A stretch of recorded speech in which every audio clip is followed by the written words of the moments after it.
Morning. Permit me to read a few verses from Psalm 33. The Lord brings the counsel of nations to nothing. He frustrates the plans of the peoples. The counsel of the Lord stands forever, the thoughts of his heart to all generations. Blessed is the nation whose God is the Lord, the people whom he has chosen as his heritage. The Lord looks down from heaven, he sees all humankind. From where he sits enthroned, he watches all the inhabitants of the earth. He who fashions the hearts of them all and observes all their deeds. A king is not saved by his great army. A warrior is not delivered by his great strength. The war horse is a vain hope for victory, and by its great might it cannot save.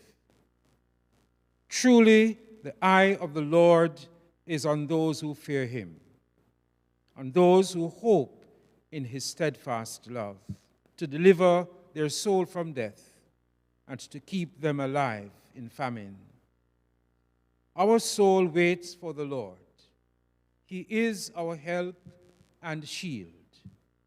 Our heart is glad in him because we trust in his holy name. Let your steadfast love, O Lord, be upon us. Let us pray. Sovereign God, who sits enthroned above, who moves amongst us in our everyday experiences. Sovereign God, who is in this space, this very moment, we pause to acknowledge your presence. We pause, oh God, to say to you thanks for life. New every morning is your love, our waking, our uprising, our interaction, our testament to your love for us. Lord God, we acknowledge your sovereignty. We acknowledge your compassion for us as your people. And we acknowledge the fact, oh God, that you stand ready to help us, to direct us, to guide us, to protect us, to provide for us. Lord, we remember the wise words to us that we must not lean on our own understanding, but in all our ways, we must acknowledge you, and you will direct our path. And so, God, as this assembly meets this morning and to do business of this nation, we seek the guidance of your Holy Spirit. Lord God, we seek your inspiration because we know that without you, we cannot do that which is right in your sight. And so we pray, God, for wisdom. We pray for guidance for the speaker and for all those who will speak today. We pray, God, for wisdom upon all the ministries and all those who are involved in the respective ministries. We pray, God, for the spirit of compassion, justice, truth, as this assembly leads this nation. And so, God, into your hands we place everyone here this morning. And the business of this day we commit to you. And we ask you, God, to guide, direct, inspire each person so that your will be done here in Montserrat as it is in heaven. Lord God, in the name of Jesus Christ we pray. Amen.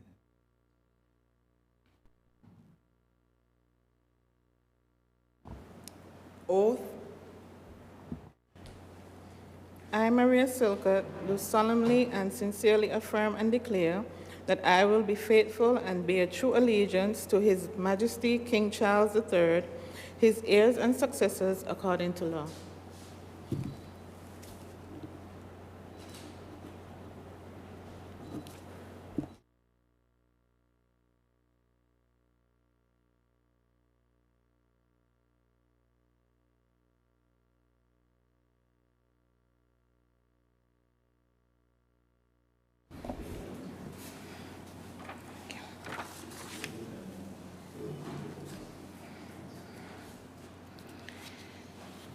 Good morning, everyone.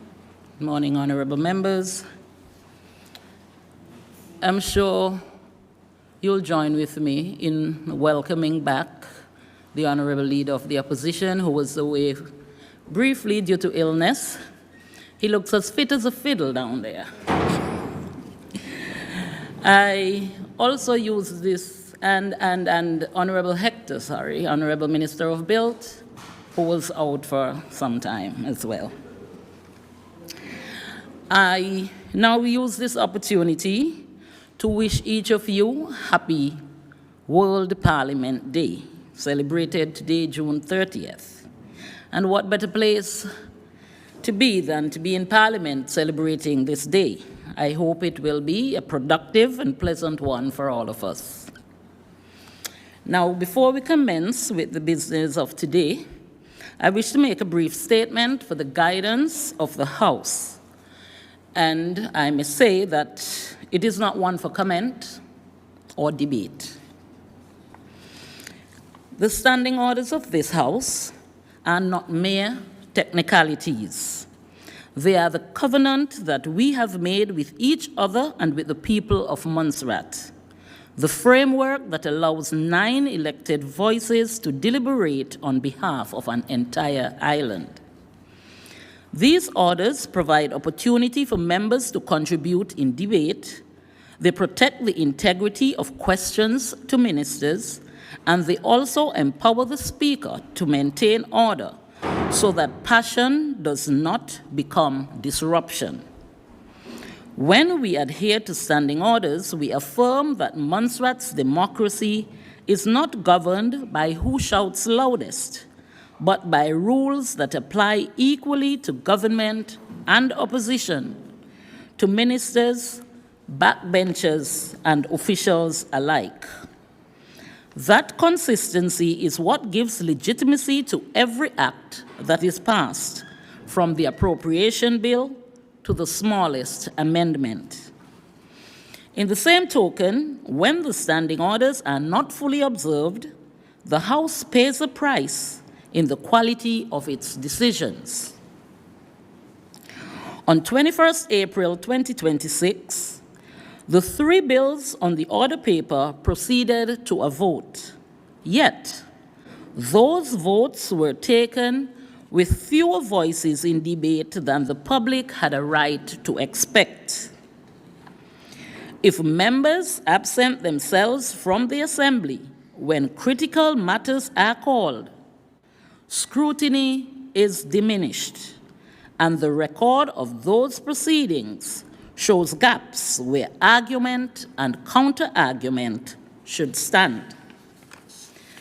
If we disregard the Speaker's rulings under Standing Order 44, we erode the one office that guarantees impartiality for all of us. The danger is sometimes the quiet passage of laws without the full context of ideas that our standing orders are designed to secure. So let us, honorable members, commit to 2 things. Firstly, to be diligent in mastering an understanding of standing orders, since it will be impossible to defend what we do not know. Secondly, to submit to them even when they constrain us, because that restraint is the difference between democracy and disorder. Montserrat has endured hurricane, volcano, and economic hardship, and we often boast that our people are resilient. Those same people deserve a parliament that is equally resilient in its respect for process. Let our disagreements be robust, but let our procedures be unshakable, since the strength of our laws tomorrow depends on the strength of our representation and example today.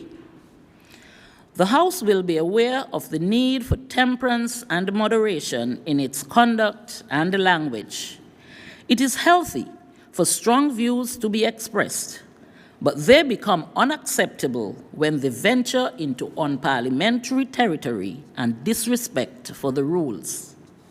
Further, in accordance with Section 4.23 of Erskine May, which is the definitive guide to parliamentary procedure, to publicly criticize the conduct of the Speaker is discouraged. Such remarks can be punished as breaches of privilege or contempt of the House. Public allegations of bias against the Speaker erode confidence in this Assembly and in the rules under which we all operate. I therefore caution that the authority of the Chair must be respected at all times, both inside and outside of the House. Let me be clear. Members are free to disagree with any ruling I make, and the standing orders provide the proper procedure for doing so. A substantive motion in the House. Concerns about the conduct of the Speaker must be raised here through the procedures this House has set for itself. In this House, maintenance of order rests only with the person presiding. It is not with the leader of government's business, nor is it with the leader of the opposition, and certainly not with any other member. Therefore, as presiding officer, I anticipate that today and every day hereafter, a higher standard of conduct will be demonstrated by all members. And I trust that this guidance will be duly noted. Thank you. Madam Clerk, we can now proceed. Confirmation of minutes.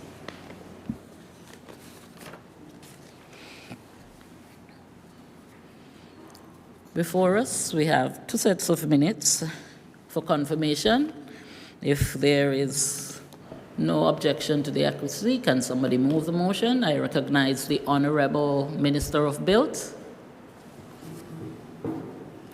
Thank you, Madam Speaker. Madam Speaker, I move a motion for the confirmation of minutes number 15 of the 18th Parliament dated Tuesday, 3rd March 2026, along with minutes number 16 of the 18th Parliament dated Monday, 20th of April 2026. Minutes number 16 continued of the 18th Parliament dated Tuesday, 21st of April 2026. If it pleases you, Madam Speaker. Do we have a seconder? I recognize the Honorable Minister of Agriculture. Madam Speaker, I rise to second the confirmation of the minutes as presented by the Honorable Minister of Build. Thank you. It has been moved and seconded that minutes number 15 dated Tuesday, 3rd March 2026, and minutes number 16 dated Monday 20th and Tuesday 21st April 2026 respectively should be confirmed. All those in favor say aye. All those in favor say aye. Those against, nay. I think the ayes have it. The ayes have it. Minutes number 15, dated Tuesday, 3rd March, and minutes number 16, dated Monday, 20th, and Tuesday, 21st April, 2026, respectively, have been confirmed. Papers to be laid on the table. I recognize the Honorable Acting Financial Secretary. Thank you, Madam Speaker. Madam Speaker, I rise to lay on the table of this Honorable House the following papers appearing under the name of the Financial Secretary. Financial statements for the year ended 31st March 2024 for the Golden Years Foundation for the Care of the Elderly.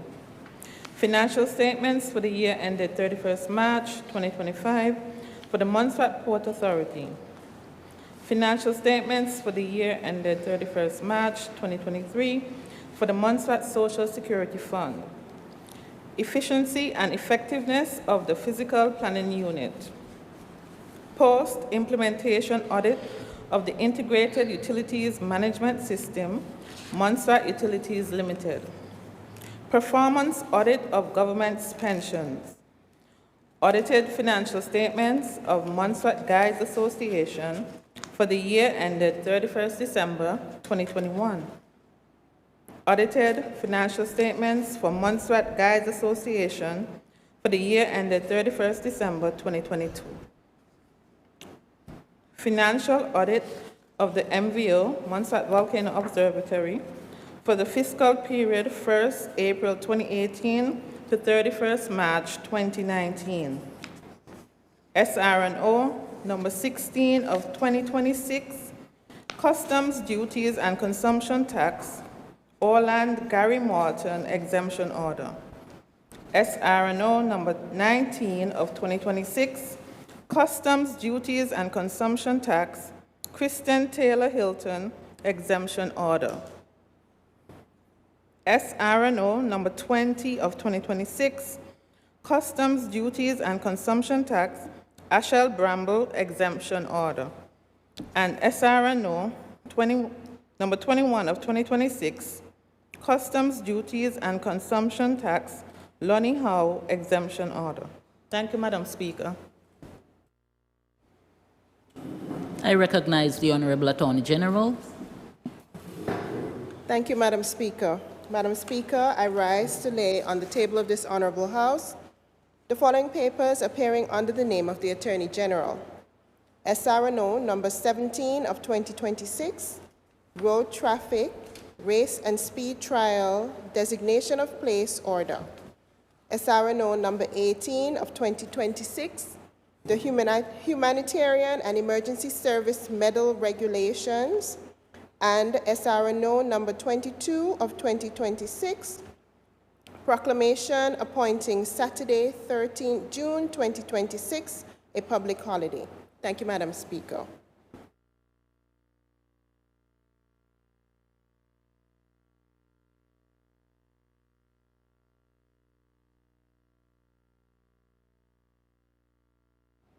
Reports from committees, none. Government notices, there is none. Sorry. There is a report.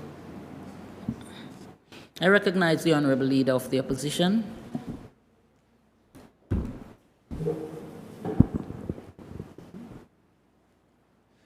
Thank you, Madam Speaker.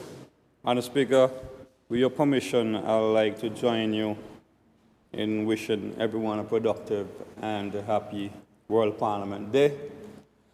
And as you said, it's so fitting that we're here in Parliament. Madam Speaker, with your permission, I rise as Chair of the Public Accounts Committee to present a Public Accounts Committee report.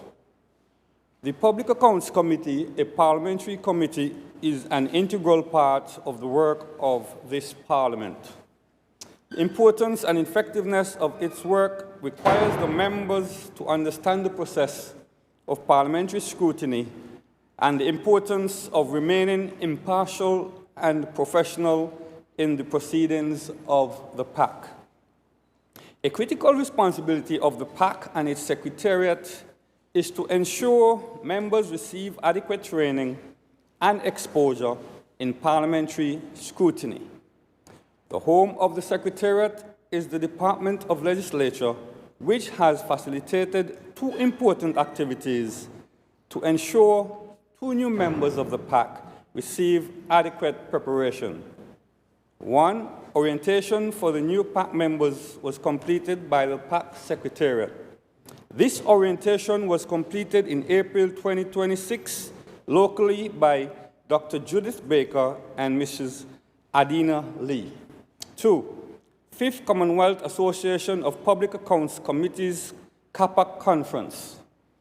2 members of the committee participated in the 5th Commonwealth Association of Public Accounts Committees Conference, held in the Trinidad and Tobago, 9th to 10th June 2026.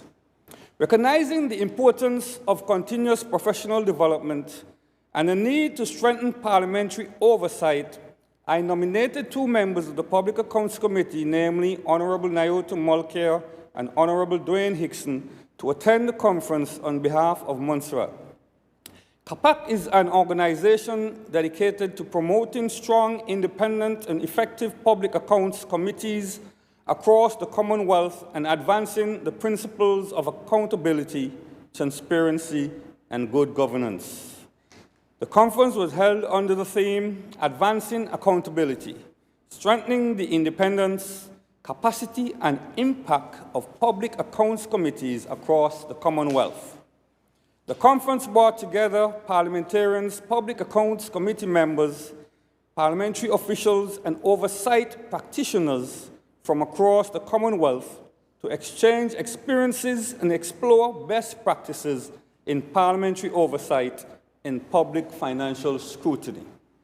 Among the key areas addressed during the conference were strengthening the independence and effectiveness of public accounts committees, enhancing the skills and technical capacity of committee members through training and professional development, promoting best practices in scrutinizing government spending and public finances, improving mechanisms for monitoring and implementing PAC recommendations, and building public confidence in parliamentary oversight institutions through transparency and accountability.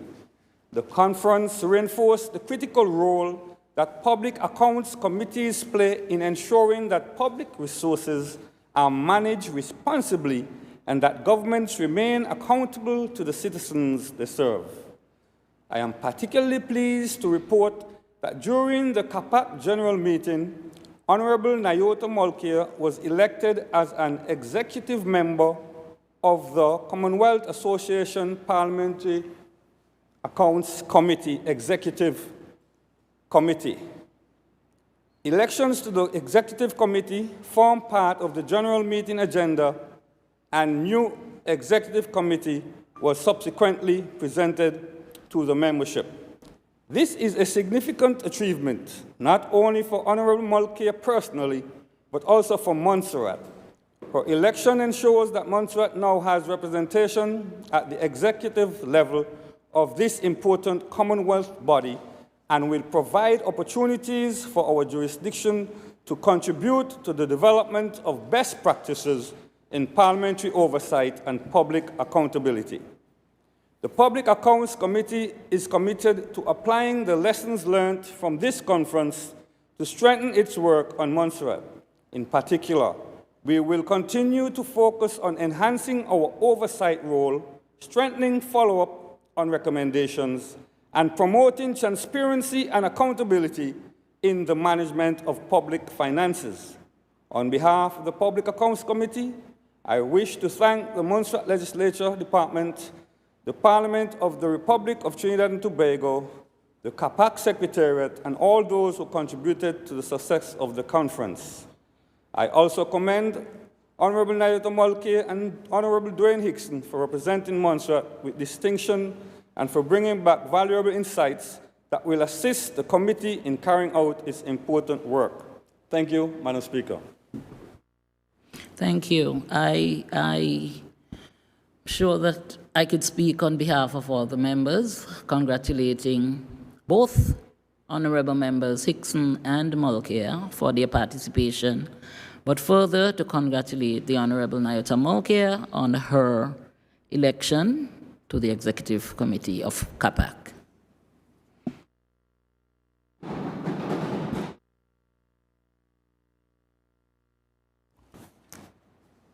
Government notices, there's none.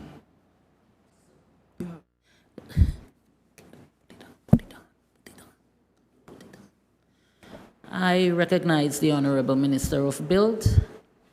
Thank you, Madam Speaker. It seems that I am slow on the move, and He that is fit like a fiddle is on the other side.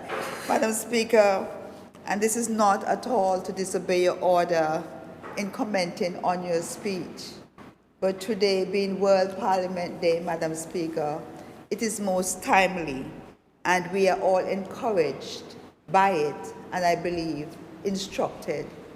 Madam Speaker, World Parliament Day is not to be taken lightly. And so I want to remember those who went before us as we celebrate 74 years of parliamentary democracy in Montserrat, that we can be in this parliament representing our people. It's a great honor and a privilege which we should not take lightly. Madam Speaker, I join you too as chair of two committees in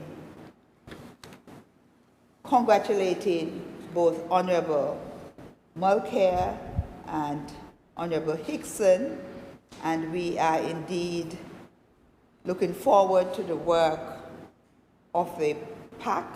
It's a very important committee, and it will strengthen the oversight, the transparency and accountability as we seek to do in our committees. Madam Speaker, I was away for some time, and as you know, being a member of one of our committees, that is the Standing Order Committee, we have been pushing forward on that, and I think we're making good progress, although it be slow. It is not slow because we are not working, but standing orders, as you have stressed in your opening, is critical. It's a foundation on which we stand, and we must remember that standing orders also a part of our Constitution, so they're not to be taken lightly. Madam Speaker, with respect to the Police Revision Committee, that has been challenging in meeting with the officers, but we are still committed to pursuing that line. If we get to the position where we think this is not working, we will certainly report it back to this Honourable House and a decision made as to the way forward. So, Madam Speaker, those are my few remarks in respect of the committees that I have responsibility for. Thank you very much. Thank you. Madam Clerk, you may go on.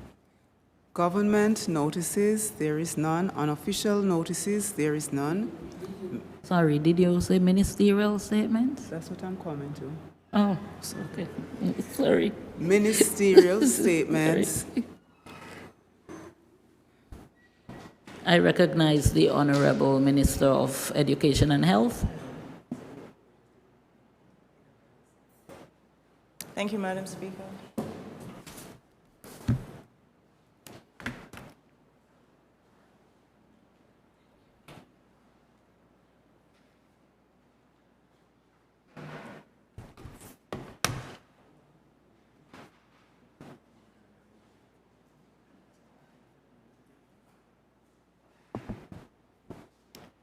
Thank you, Madam Speaker, for the opportunity to speak again on the Ministries of Education, Health and Social Services. In education, we continue our work of improving learning outcomes through creating the Special Educational Unit in Salem. I'm pleased to say that there's been progress in getting the paperwork through to procurement level. Thanks very much to the Permanent Secretary of Education and to the Director of Education, one of. And we've also been working on special education policy. This has been submitted for Cabinet's approval. It is our intention to ensure earlier identification of the particular needs of students in education and to ensure that our students have access to the services that they require for support. As you know, Madam Speaker, our numeracy specialist has been working extremely hard, and I'm pleased to announce that we now have our literary specialists in place. This is to improve literacy rates on Montserrat, which have been for some time only around 50%. One of our challenges in education is in securing persons. We continue to work with human resources to improve the speed of the recruitment process, as delays in recruitment are still resulting in good professionals accepting work elsewhere for more lucrative pay. Unfortunately, we have just very recently lost our education psychologist to another island. She was about to accept the offer, but unfortunately had another offer, and there were too many delays in Montserrat getting back to her. And we have also, in the same manner, lost our speech and language therapist who was going to say yes to Montserrat. But we have a commitment from Human Resources that things will improve in regard to the speed of the recruitment process.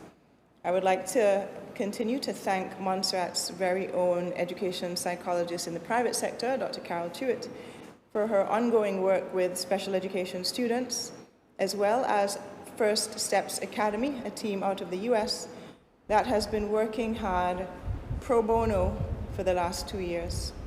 In education, we would like to thank the health team for their work with World Pediatrics, a non-profit which brought us very recently for a few days a speech and language therapy team.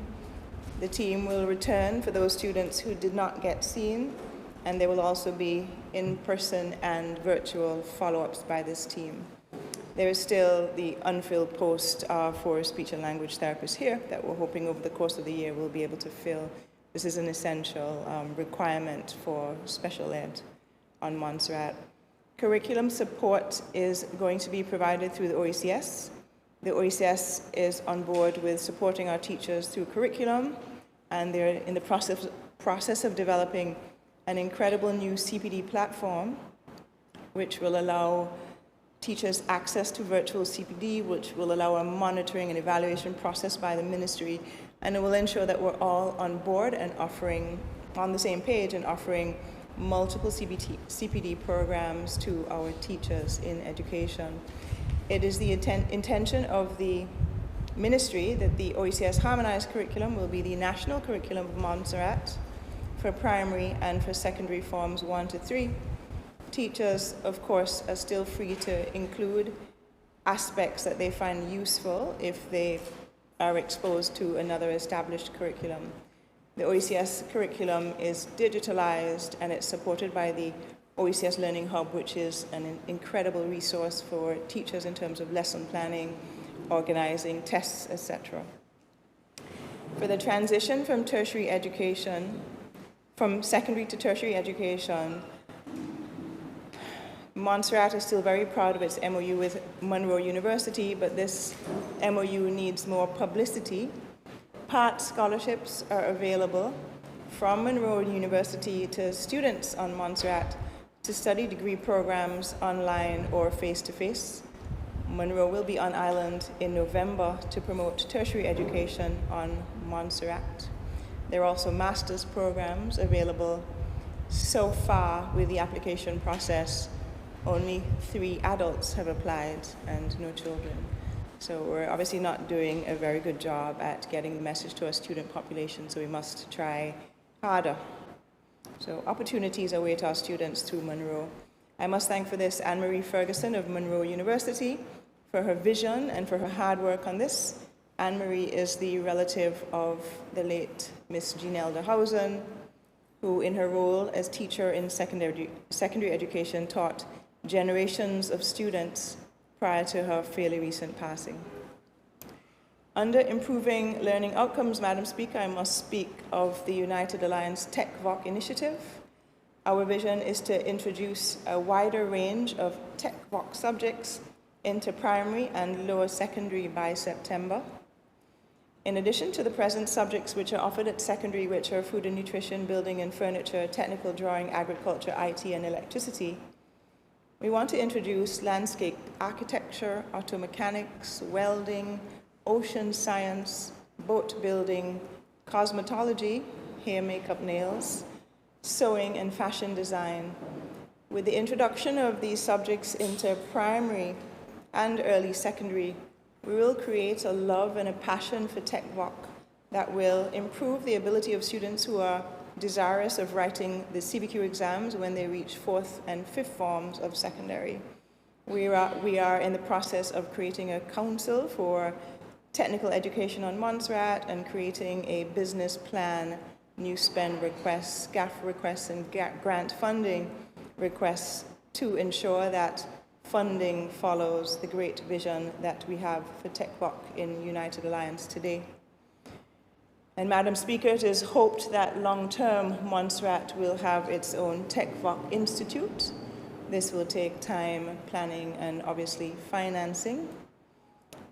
And this will be how we will be preparing students for the world of work, how we intend to nourish our economy with skilled, capable, enthusiastic persons. I must thank our fairly recent technical and vocational assessment team who've been working quite hard. And I must thank the hardworking teachers of TechVoc at the Montserrat Secondary School, because technical and vocational subjects have been severely undernourished, underfunding for the past 30 years. Our Director of Education who's been acting for quite some time now, with her PhD in early childhood, she continues to enrich what we do. She has just celebrated Early Childhood Month on Montserrat, which she started herself in 2008. And this includes her third Early Childhood Conference, which recently took place, which brought together stakeholders in early childhood. The programs that have been arranged for the early childhood sector, which we will discuss a bit further in response to a question this morning. The programs have truly enriched the lives of students and teachers in early childhood on Montserrat. This director has also collaborated with our Education Officer Primary on this work. Please note that our Education Officer Primary has for several months been doing the dual role of this plus the Early Childhood Education Officer. So thank you very, very much for your hard work. Under student safeguarding, Madam Speaker, student safety has continued to be a huge problem for the Ministry of Education. Very many thanks to our lead on this. We have hired an incredible and experienced PhD to work in education, who is championing safeguarding in education. Her experience and her skills span well beyond safeguarding, so we're very lucky to have her. She has been the lead person completing our safeguarding policy with the support of our directors of education. And as said previously, this is about to reach the cabinet. Under safeguarding, I must commend education and the community at large who participated in last year's Safe Summer program, that's summer of 2025. This program aimed at ensuring that our students on Montserrat are safe and engaged throughout the entire summer, so that they do not become the victims of crime or abuse, and so that they were engaged in really interesting activities. This summer, the Ministry of Youth Affairs and Sports has won the bid for the Safe Summer program. The Ministry of Education and the safeguarding team are, however, truly committed to working with Youth Affairs and Sports to ensure that students on Montserrat experience a safe and enjoyable summer 2026.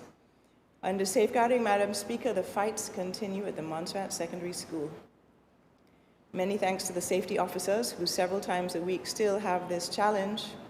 We are hoping that some of our initiatives, such as the new exciting TechVoc initiative, which will create programs which make education more engaging, exciting, and interesting for students, will improve behavior at the Montserrat Secondary School. There is also the role of behavioral therapists, which is still waiting to be filled for education.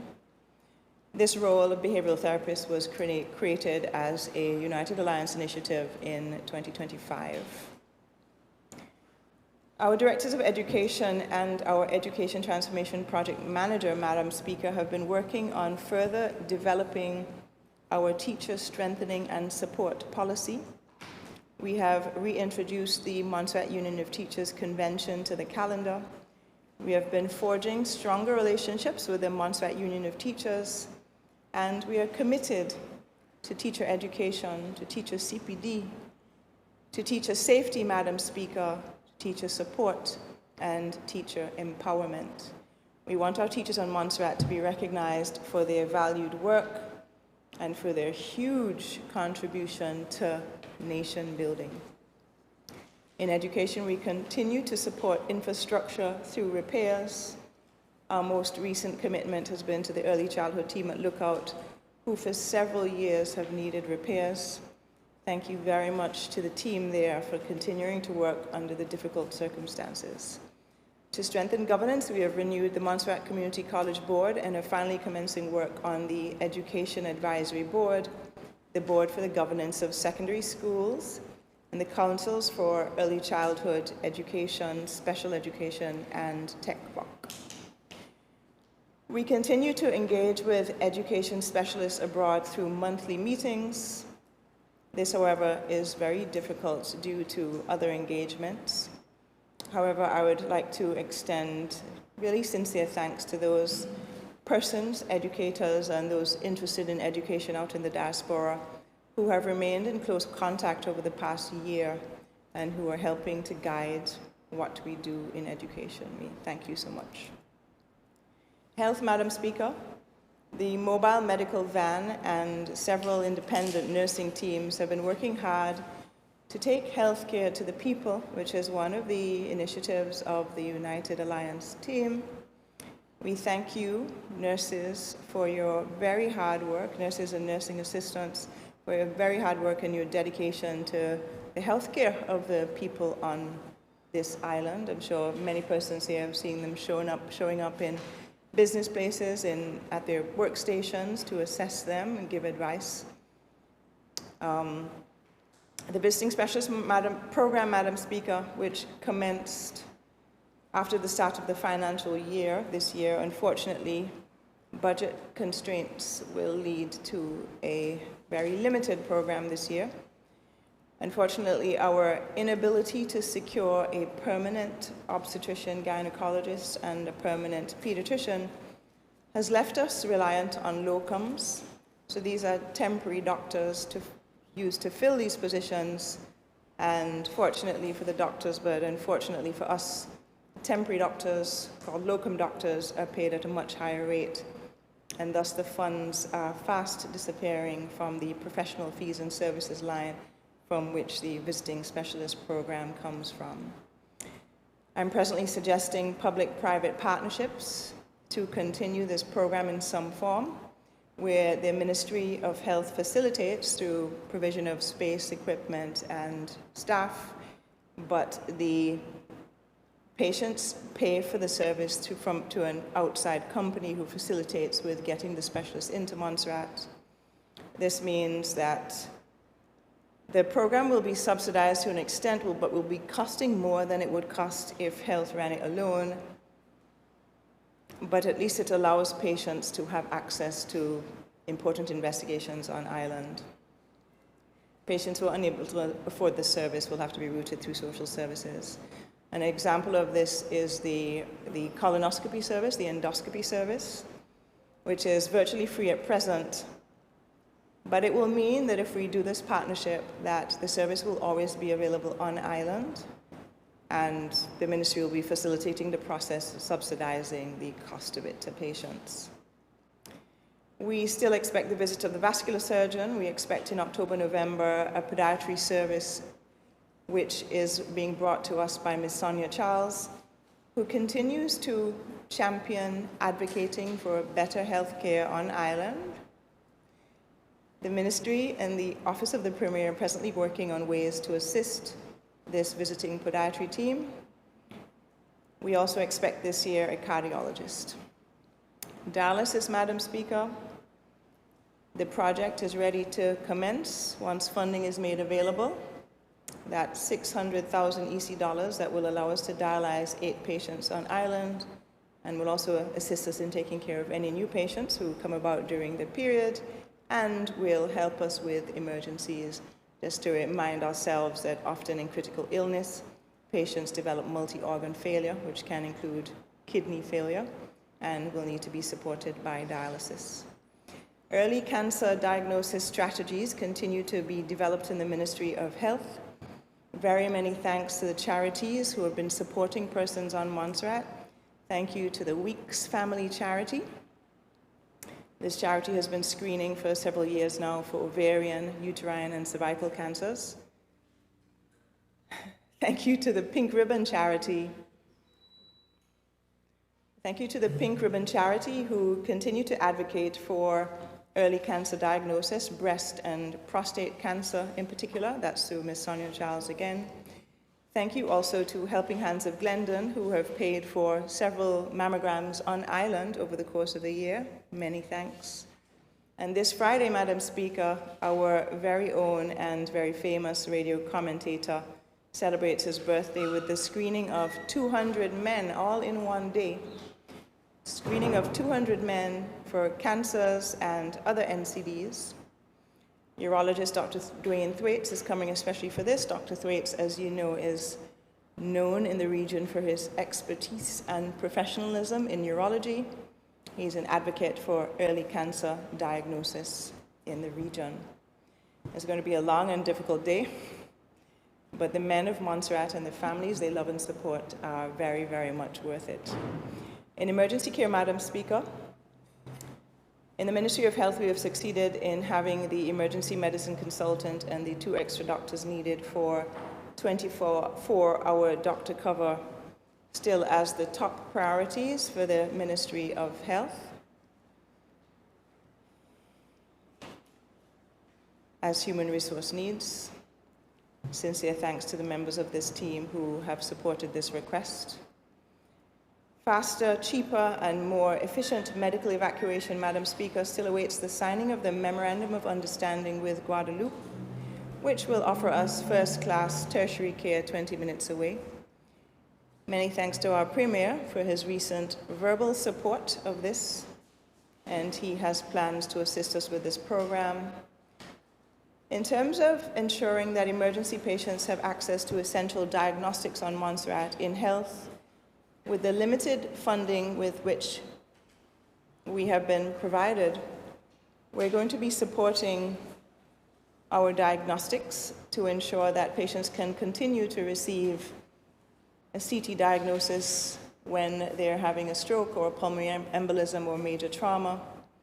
We are committed to maintaining what health transformation has started in improving the diagnostic ability of the health team on Montserrat, particularly in emergencies.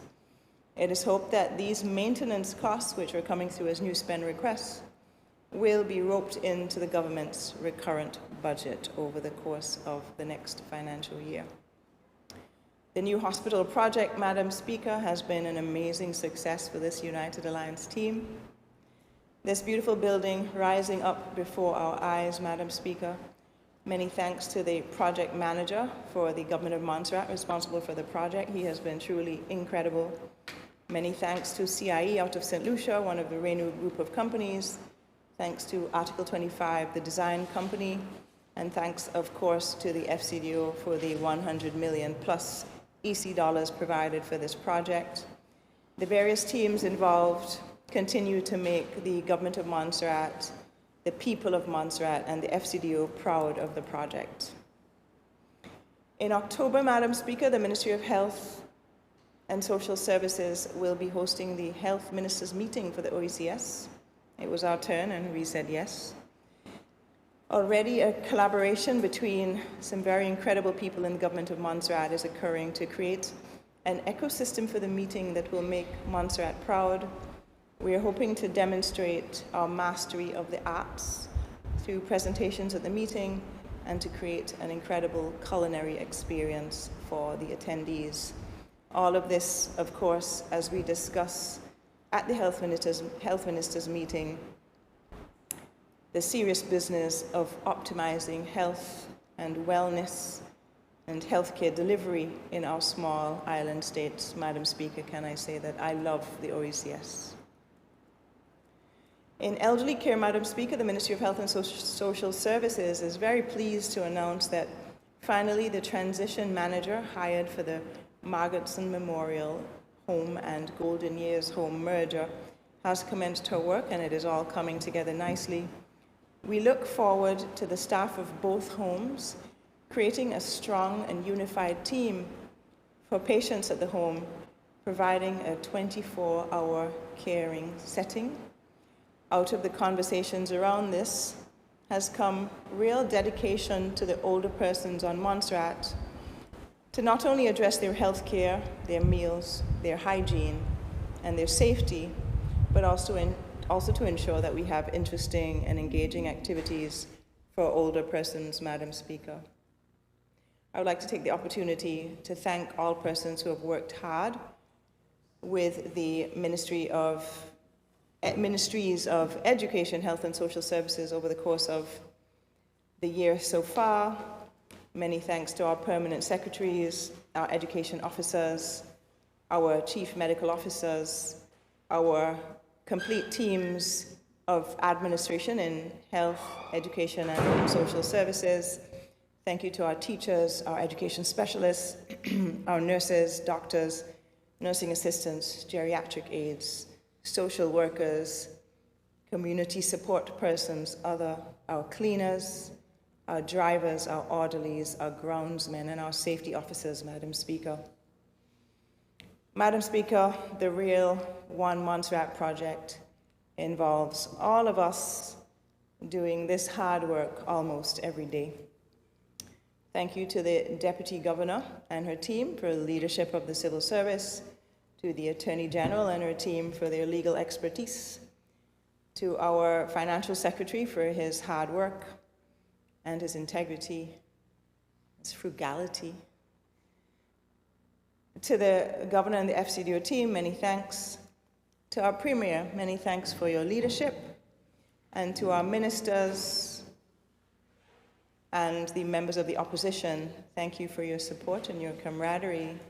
And to the other members of the United Alliance team and caucus, many thanks for your continued love and support, which I find you demonstrated so clearly last week. And to the people of Montserrat and Montserratians in the diaspora and those who love Montserrat, as a team, we thank you again as a party for the opportunity to lead. Thank you, Madam Speaker.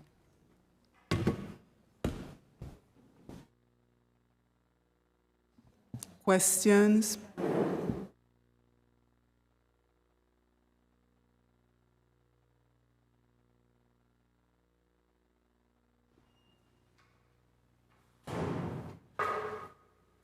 I recognize the Honorable Leader of the Opposition.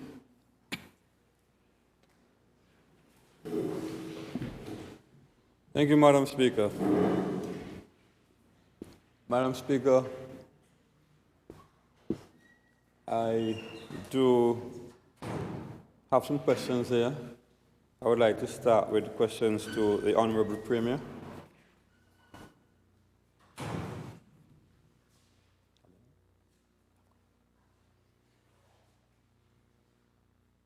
The first question: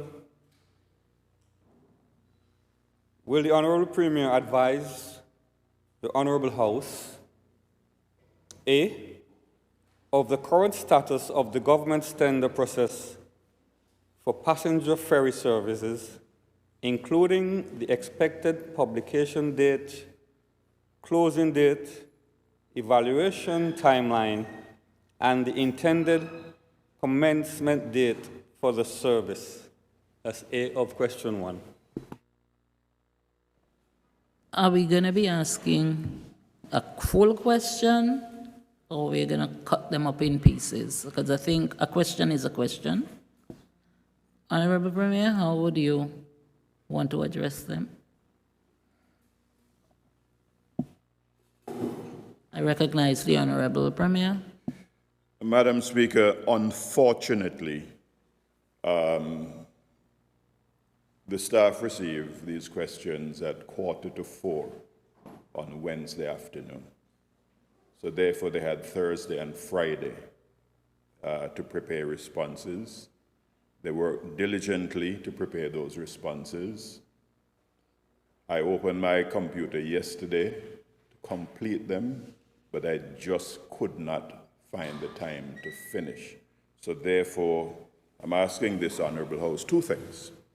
One, could we kindly have the questions more than 3 days?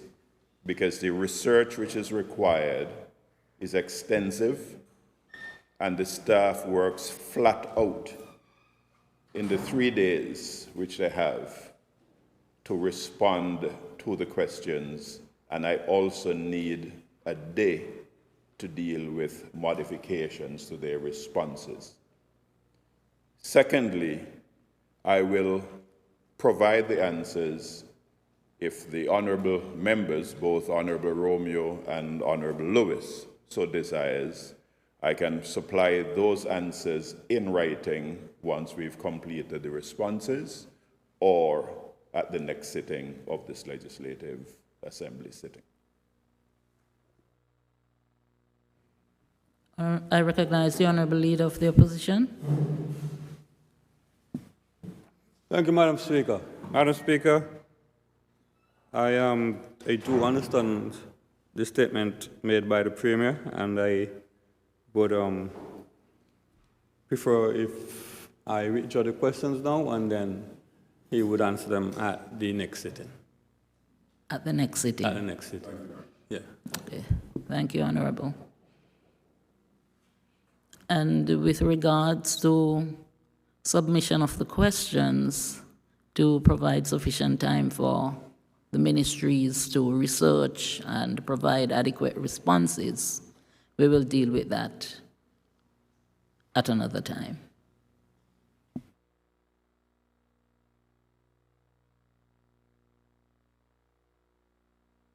Do we have any other? I recognize the Honourable Leader of the Opposition. Thank you again, Madam Speaker. Madam Speaker, I do have some questions for the Honourable Minister of Buildings, Utilities, Infrastructure, Labour and Transportation. Question 1. The Port Development Project is one of Montserrat's most significant national infrastructure investments and is critical to trade, access, tourism, economic growth, and the cost of living. In light of the reported termination of the construction contract, the public requires a full account of the project's current position and the government's proposed path forward. Madam Speaker, at this time I would like to get some clarification on whether or not, with the permission of or the consent of the Minister, I should ask the questions one time, A, B, C, or how do you prefer it? I recognize the Honourable Minister of Build. Thank you, Madam Speaker, and I respect the Honourable Leader asking how.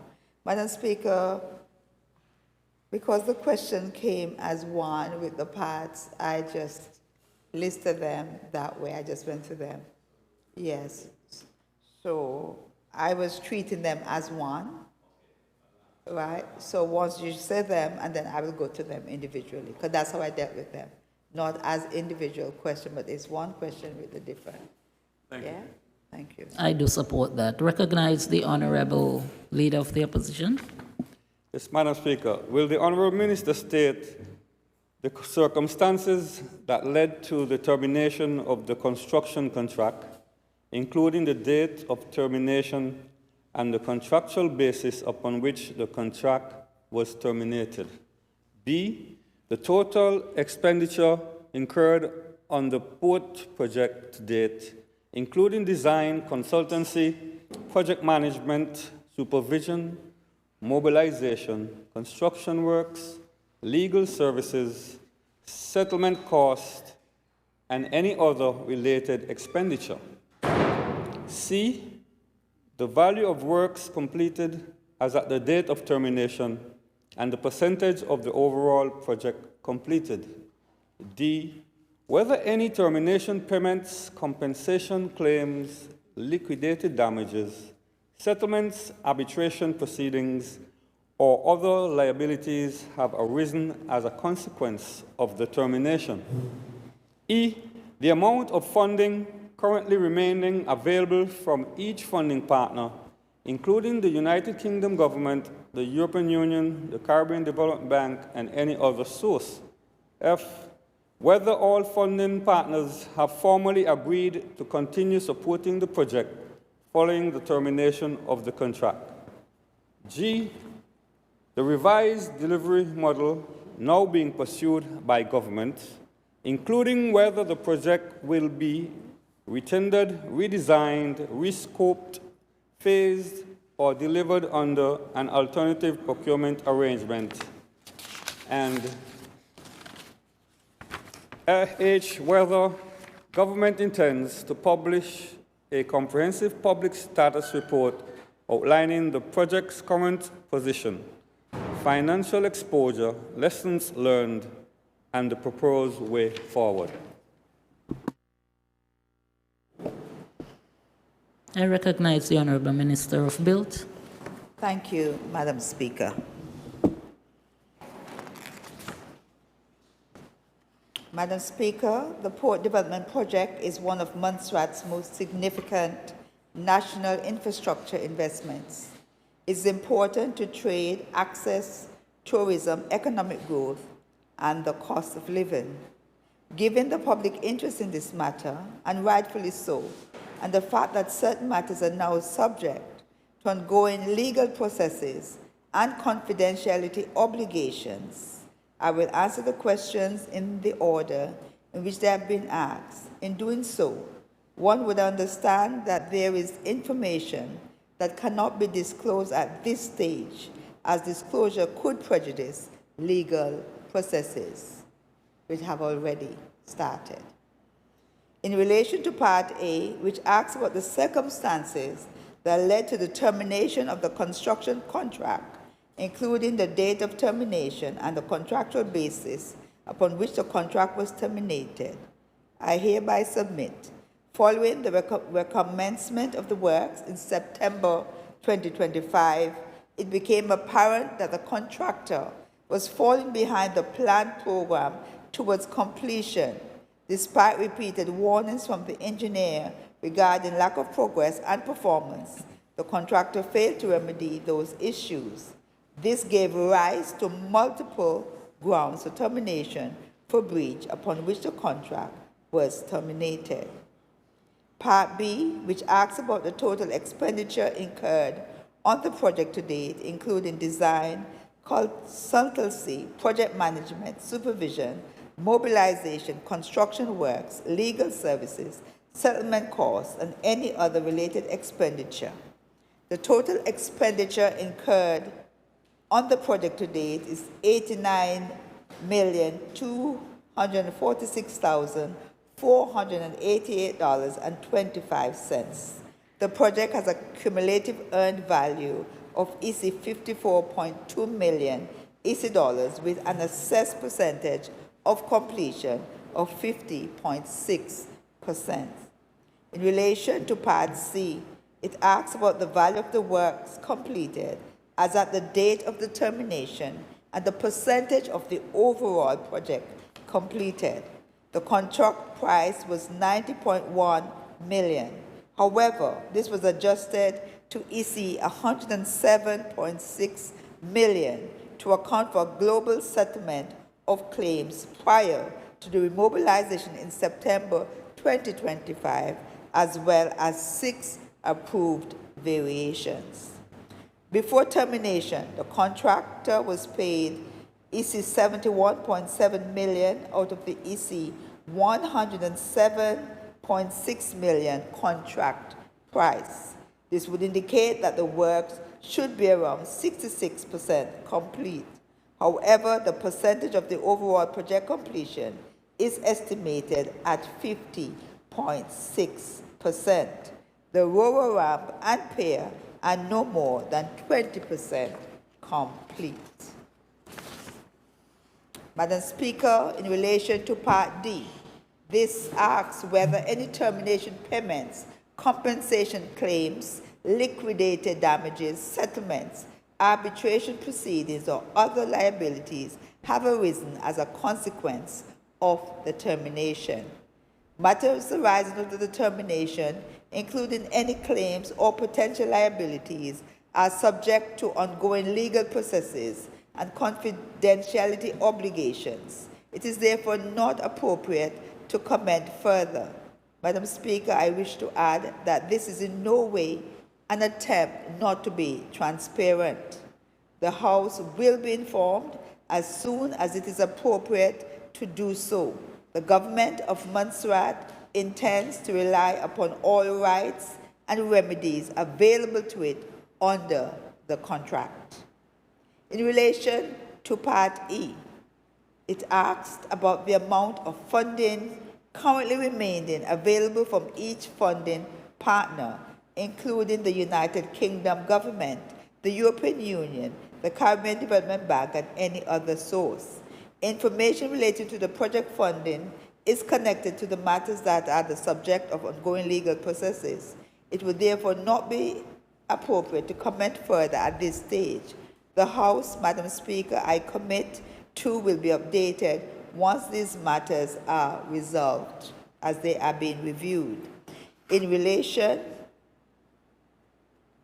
to Part F, which asked whether all funding partners have formally agreed to continue supporting the project following the termination of the contract.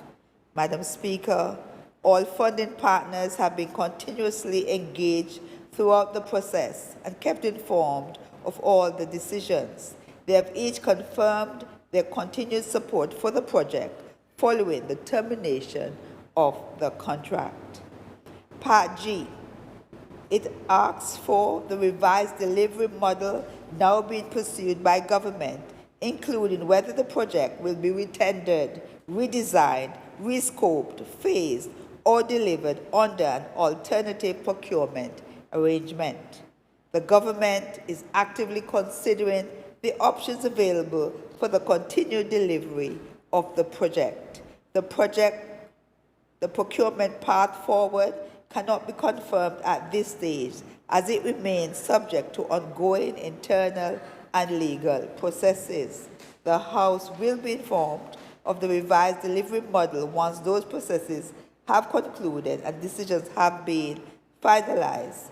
And the questions Madam Speaker asked, we will comment on them as asked here.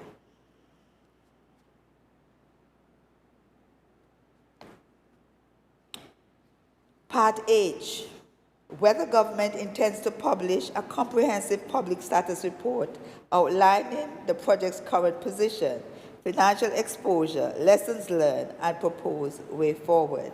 Madam Speaker, I wish to assure this House that the government is committed to transparency in the delivery of this project and recognizes the public interest in a full account of its current position. A comprehensive status report will be published in due course. The timing of that publication, Madam Speaker, is contingent on the conclusion of the ongoing legal proceedings to ensure that nothing is disclosed which could prejudice those processes.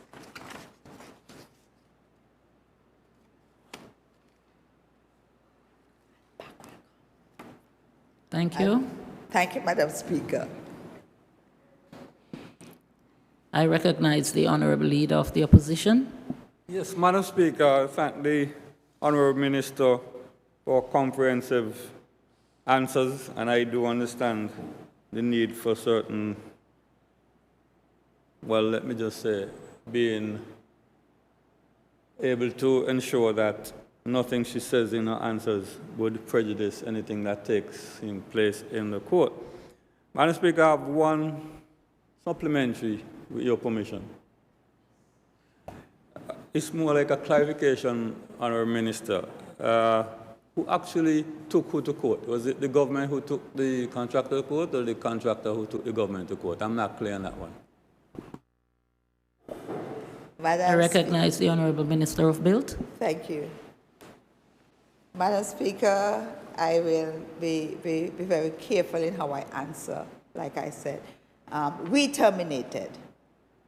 And as a result of that, certain processes had to be taken and we had to go to court to initiate. But those were just preliminary stages, and we will see what happens after. Okay? Yes.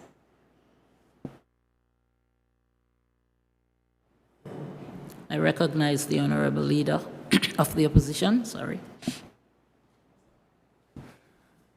Thank you, Madam Speaker. Thank you, Honorable Minister. I do understand that this question was, the way you answered this question, you had to be tight, and I do appreciate that you gave what the answers you can give, and we all do appreciate the fact that the proceedings in the court. We do wish the government and the people of Montserrat all the best, because we do want to see this court successfully completed.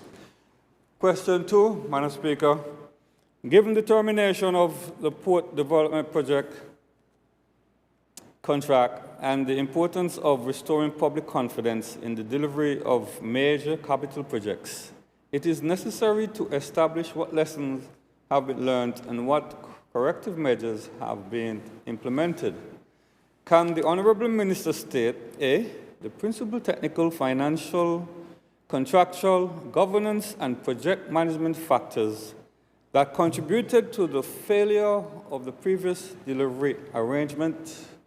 B, whether any independent technical review, project management review, financial audit, forensic audit, engineering assessment or lesson learned exercise has been completed, and if so, whether the findings will be made public.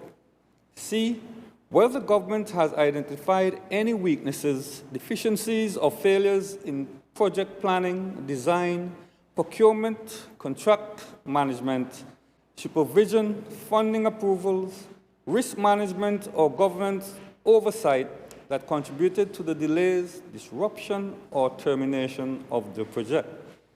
D, what recommendations have emerged from any review undertaken and which of those recommendations have been implemented? E, whether any officers, consultants, contractors, project managers, or other parties have been found to have contributed materially to the project failure or delays. F, what revised governance, reporting, and risk management framework has been established to oversee the project going forward? And G, what assurance can be given to this Honourable House that future procurement and delivery arrangements will adequately protect public funds and prevent a reoccurrence of the circumstances that led to the termination of the contract? I recognize the Honourable Minister of Build. Thank you, Madam Speaker. Madam Speaker, before I proceed with the next question, I want to thank the Honourable Leader of the Opposition for the responsible manner in which he has chosen to operate. And Madam Speaker, I know he said he sent some persons to train on PAC. But Madam Speaker, from our previous experience, I could see that PAC is alive and well. So, Honourable Leader, I thank you. I'm in no way indicating how you should move, but I really value the depth of the questions that you're asking. Thank you so very much. And so, Madam Speaker, I'll answer the next question in its various parts.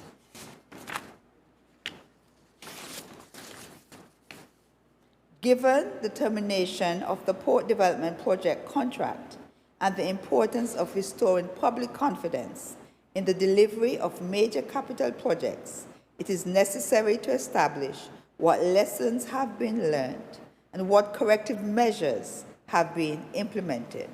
And the Honourable Minister is asked, as was already stated, the following questions. The principal technical, financial, contractual, governance, and project management factors that contributed to the failure of the previous delivery arrangement. And Madam Speaker, this concerns lesson learned, the corrective measures for the termination of the Port Development Project. I will again answer the question in the order in which it has been asked. A thorough lessons learned exercise is underway. At this stage, however, the ongoing legal process prevents the government from sharing any interim findings. The House, as I committed to, will be updated in due course. Part A asks about the principal technical, financial, contractual, governance, project management factors that contributed to the failure of the previous delivery arrangement. Again, very good questions, but these issues will be addressed in legal proceedings, and therefore disclosure at this stage would not be appropriate. The House will be updated once those matters are resolved. In relation to B, which asks whether any independent technical review, project management review, financial audit, forensic audit, engineering assessment of lessons learned exercise has been completed, and if so, whether the findings will be made public. As stated before, the lessons learned exercise is underway. Prior to termination, the government of Montserrat's legal advisors instructed independent forensic construction experts to undertake technical assessments in connection with matters that are now the subject of legal proceedings. It would therefore not be appropriate to comment further or disclose those assessments at this stage. The House will be informed once it is appropriate to do so, and that is on the legal basis. In relation to Part C, which questions whether government has identified any weaknesses, deficiencies, or failures in project planning, design, procurement, contract management, supervision, funding approvals, risk management, or governance oversight that contributed to the delays, disruption, or termination of the project. This again, Madam Speaker, forms part of the lessons learned exercise currently underway. The findings cannot be disclosed while legal proceedings are ongoing. The House will be informed once it is appropriate to do so. In relation to Part D, it asks whether recommendations have emerged from any review undertaken and which of those recommendations have been implemented. The lessons learned exercise is ongoing. Recommendations and any implementing actions will be reported to the House once the process is complete and legal proceedings permit us to do so. In relation to Part A, which asks whether any officers, consultants, contractors, project managers, or other parties have been found to have contributed materially to the project failure or delays. Again, the question of individual responsibility will form part of the lessons learned exercise currently underway. It would not be appropriate because of legal reasons to make any public findings which are incomplete as the proceedings are ongoing. The House, Madam Speaker, will be informed once it is appropriate to do so. Part F asks what revised governance, reporting, risk management framework has been established to oversee the project going forward. Following termination, the government has continued to operate within the governance and reporting framework established under the grant agreement with the Caribbean Development Bank. Oversight arrangements for the next phase of the project will be confirmed once the procurement path forward has been determined, and the House will be informed accordingly. Part G asked what assurance can be given to this Honourable House that future procurement and delivery arrangements will adequately protect public funds and prevent a recurrence of the circumstances that led to the termination of the contract.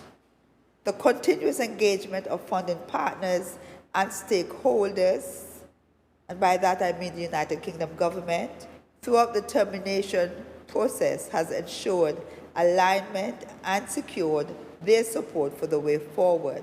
The government is committed to maintaining that approach through to project completion. Madam Speaker, the government recognizes the importance of the port development project and the need to protect the public interest. The House and the public will be updated further when the ongoing processes allow, and we crave your indulgence and patience as we go through the legal pathway. Thank you.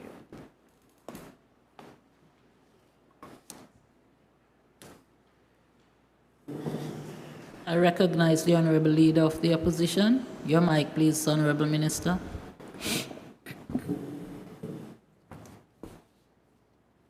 Question 3. Will the Honourable Minister state the total approved budget, the source of funding, and whether all funds have been secured for the Margarita Bay wastewater project? That's A of 3. B, the current stage of construction and expected completion date. C, whether the system has been designed to support future housing and population growth in Lookout and surrounding areas. D, how treated effluent sludge and byproducts will be managed or reused, and what arrangements will be made for long-term operation, maintenance, staffing, and cost recovery. I recognize the Honourable Minister of Build. Thank you, Madam Speaker. In relation to Part A, the Margarita Bay wastewater project forms part of the Government of Montserrat's wider water and wastewater improvement program. Funding has been secured through the Essential Equipment Program, with financing negotiated and confirmed from the Foreign Commonwealth and Development Office. The contracted value of the project is 4.9 million EC dollars. The project is being advanced in partnership with Montserrat Utilities Limited and is intended to improve wastewater management, protect public health and the environment, and support plant development in Lookout and surrounding areas. In relation to Part B, which asks the current stage of construction and expected completion date, the project is currently in the implementation stage. Many components under construction include 4 wastewater treatment ponds, a blivet holding structure, which is a concrete structure, access roads, hydraulic infrastructure, and the control building. Most components are now approaching or exceeding 90% completion. The control building, however, is the principal remaining construction activity and is approximately 70% complete from all reports. On the current program, all construction activities are expected to be finalized by late August to early September 2026, subject to standard testing and commissioning requirements. Part C asks, Madam Speaker, whether the system has been designed to support future housing and population growth in Lookout and surrounding areas. Madam Speaker, the system has been designed to address both current wastewater treatment needs and projected demand associated with future housing, population growth, and development in Lookout and surrounding areas. In developing the design, consideration was given to the Sustainable Development Plan and the Physical Development Plan, both of which provide guidance on future population growth, housing expansion, and land use. The facility has accordingly been designed with expansion capability in mind. We have future-proofed this project so that additional treatment capacity can be incorporated should growth exceed current projections. Any future expansion would nonetheless need to be assessed against actual demand, land use requirements, hydraulic capacity, environmental considerations, and funding availability. And finally, Madam Speaker, the last part of the question required us to give information on how treated effluent, sludge, and byproducts will be managed or reused, and what arrangements will be made for long-term operation, maintenance, staffing, and cost recovery. The treatment system, Madam Speaker, uses rotating biological contractor units. We normally refer to those as RBCs, commonly known as well as blivets. This is a well-established technology already in use in Drummond's and the hospital, and Montserrat Utilities Limited has existing operational experience with these systems. Treated effluent will be discharged in accordance with applicable environmental and public health requirements. There is no present requirement or intention to incorporate treated wastewater into the potable water supply. Given Montserrat access to high-quality spring water resources, sludge and other byproducts will be managed in accordance with the technical design of the facility and relevant environmental and public health standards, including safe removal, handling, and disposal. Long-term operation and maintenance will be undertaken by Montserrat Utilities Limited and will include routine inspection, preventative maintenance, treatment performance, monitoring, and appropriate reporting. Madam Speaker, if you will permit me, our treatments are also assessed by CARFA so that we know that we are not falling below standards, but that we are maintaining or exceeding good practice and standards. Staffing and cost recovery arrangements will be addressed as part of the long-term operating model for the facility with the aim of ensuring the system is sustainably funded and maintained while remaining affordable to users. The aim is to complete the physical works and to ensure that the Margarita Bay wastewater system is operable, maintainable, environmentally responsible, and capable of serving the needs of plant development and the people in the area for the long term. Thank you, Madam Speaker and the Honourable Member. I recognize the Honourable Leader of the Opposition. Thank you, Madam Speaker. Madam Speaker, one supplementary with your permission. Let me hear.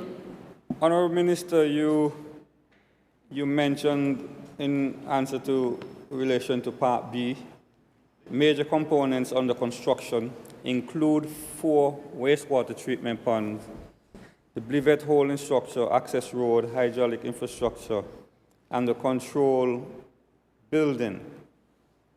From observation, Madam Speaker, there is no power source at that site presently. So my supplementary, I noticed that was not part of the major components. My question is whether or not the site will be powered by the Montserrat Utilities Limited grid or by solar, and whether or not it's part of the $4.9 million budget.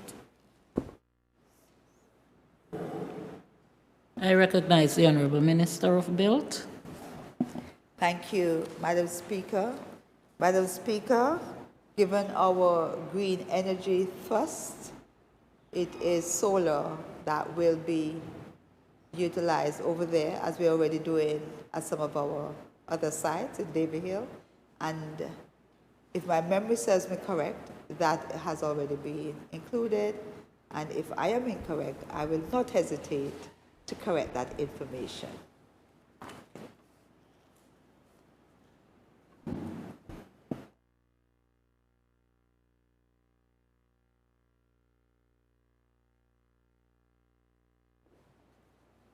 I recognize the Honourable Leader of the Opposition.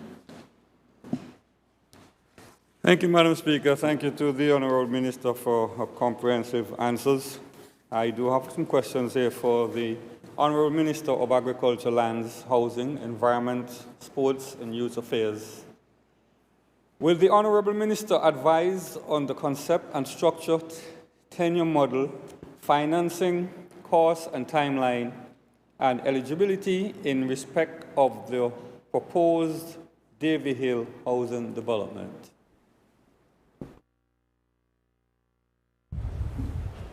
I recognize the Honourable Minister of Agriculture. Madam Speaker, there's several parts to that question. I was going to save him some time from getting up all the time and actually just going to them if he wanted to read them. But since he started, I'll answer as he asked the questions. So, Madam Speaker, there has not been any formally proposed Davy Hill housing development. What I'm guessing is the honourable member is referring to this government's engagement with a private sector company to develop lands around Davy Hill and Little Bay, which are at a very early conceptual preliminary stage. The prospective developer has expressed interest, but no formal proposal has yet been submitted, as the developer has not completed the necessary preparatory groundwork, including full site investigation, feasibility, and costing. Madam Speaker, the response to each part of the question should be taken in that regard, and I have provided answers to the questions to shed some light on the public uncertainty around the topic that I think the honourable member is referring to.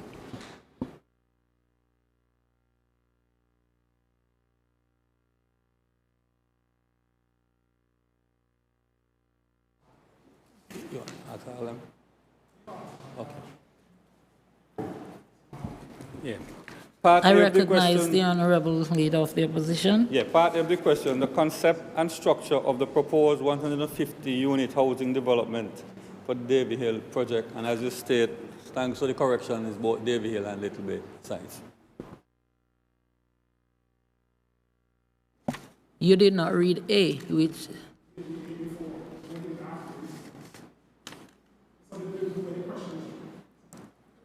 So, Madam Speaker, it just...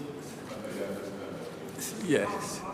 Yeah, Could you- actually what happened, the way that the questions came back here to both of us, that's how we actually was asking them. So the question that should have been Yes. A didn't have a designation. I realize. And then the next one is saying A. So that's the little confusion there. So Okay. I'm just So- asking him as is on his paper as well. So we don't confuse each other. Yes, I don't want to be confused either. Go ahead, please. Honourable Minister. So, part A to that question, Madam Speaker. So the Davy Hill site has been identified as the location for proposed residential development, currently scoped at up to approximately 150 units. The project is intended to proceed as a public-private partnership in which government makes land accessible for the development while a private developer finances and constructs the unit. Engagement with the prospective developer remains at the preliminary stage. The detailed concept will be defined through the developer's feasibility work and will be subject to cabinet consideration and the statutory physical planning process. Madam Speaker, no formal proposal has yet been submitted as the developer has not completed the necessary preparatory groundwork. However, Madam Speaker, it is the intent of this government to report further to this Honourable House once a formal costed proposal has been received and assessed and ready for public release. I recognize the Honourable Leader of the Opposition. B, whether the project is intended to provide social housing, affordable rental housing, rent-to-own units, private sale units, public-private partnership housing, or a mixed model. I recognize the Honourable Minister of Agriculture. Madam Speaker, although the development is delivered through a public-private partnership, government has proposed that any proposal brought forward must include a number of social housing units to be offered at a lower, more accessible price. Overall viability is expected to be achieved through a deliberate mix of low, medium, and high-income housing, enabling the developer to recover its investment across the range while ensuring that the units remain available to households at a lower end of the market. The precise unit mix will be confirmed in the developer's formal proposal.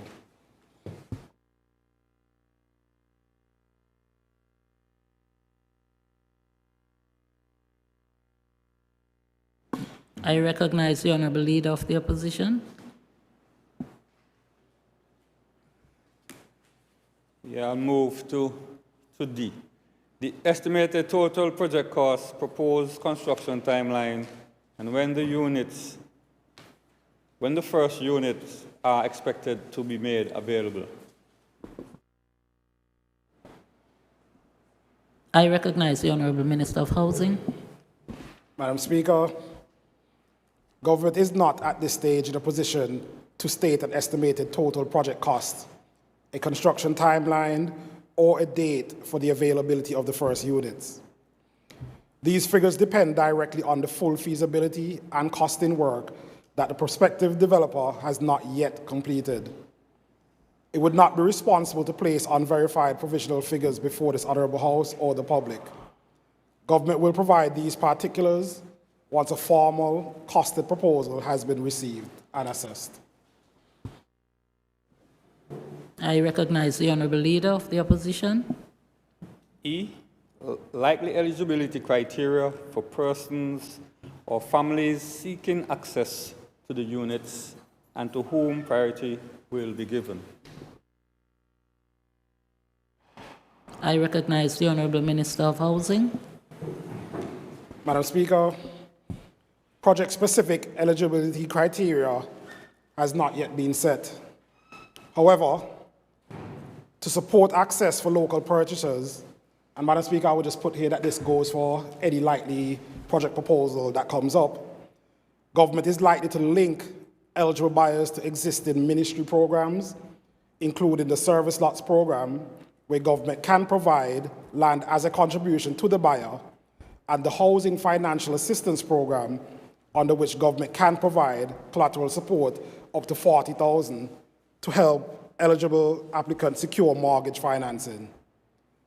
The final financing structure, Madam Speaker, will be confirmed once a formal proposal is received and assessed.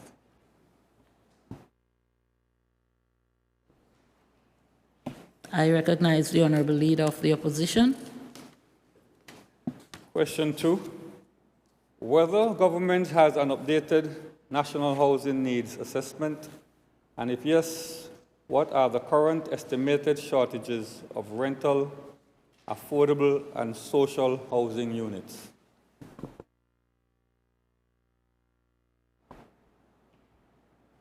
I recognize the Honourable Minister of Housing. Thank you, Madam Speaker. Madam Speaker, the government currently does not have a comprehensive national housing needs assessment that provides definitive estimates of shortages across the rental, affordable, and social housing sectors. Housing demand is, however, monitored through information collected by the housing unit from applications received under government housing programs and data from the population census. The government recognizes the importance of developing a comprehensive housing needs assessment to better inform future policy, investment, and housing delivery. Strengthening the evidence base for housing will form part of the government's broader sustainable development planning initiative. I recognize the Honourable Leader of the Opposition. How many government-supported housing units are expected to be delivered in the next 3 years? I recognize the Honourable Minister of Housing. Madam Speaker, the government is continuing to advance a number of housing initiatives through local public resources while pursuing partnerships with regional and international development agencies. The precise number of units to be delivered over the next 3 years will depend on the availability of funding, completion of procurement processes, planning approvals, and construction schedules. Work has already commenced at Adjournment, which is one of the development sites, with the completion of an apartment block containing 4 one-bedroom units. As these projects progress through these stages, government will provide updated information on the number and type of housing units expected to be delivered. I recognize the Honourable Leader of the Opposition. Whether infrastructure capacity, including roads, water, electricity, sewage, schools, and healthcare, has been assessed for the proposed developments. I recognize the Honourable Minister of Housing. Madam Speaker, to answer in short, yes. Infrastructure requirements are considered as part of the planning and project development process. Proposed housing developments are assessed in consultation with the relevant government departments and statutory agencies responsible for roads, water supply, electricity, wastewater management, education, healthcare, and other public services. The site at Drummond's Phase 1, which is one of the sites targeted for development, has been prepared and ready for construction. The site has been identified as one of the development areas which presents an opportunity to advance an investment in housing solution for the vulnerable. Where necessary, Madam Speaker, infrastructure improvements are incorporated into project planning to ensure that new developments are adequately supported and are consistent with national planning standards and sustainable development objectives. The government remains committed to ensure that future housing development is supported by necessary infrastructure and public services to meet the needs of residents while promoting resilient and sustainable homes and communities.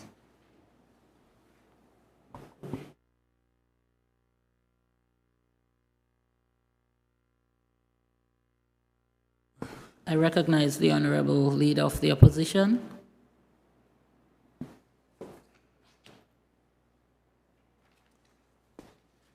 Thank you, Madam Speaker. Madam Speaker, I would like to thank the Honourable Minister for his comprehensive answers. And I do have questions for the Honourable Minister of Education, Health and Social Services. I'll start with the responsibilities for education. Will the Honourable Minister state the government's current policy for early childhood development and education?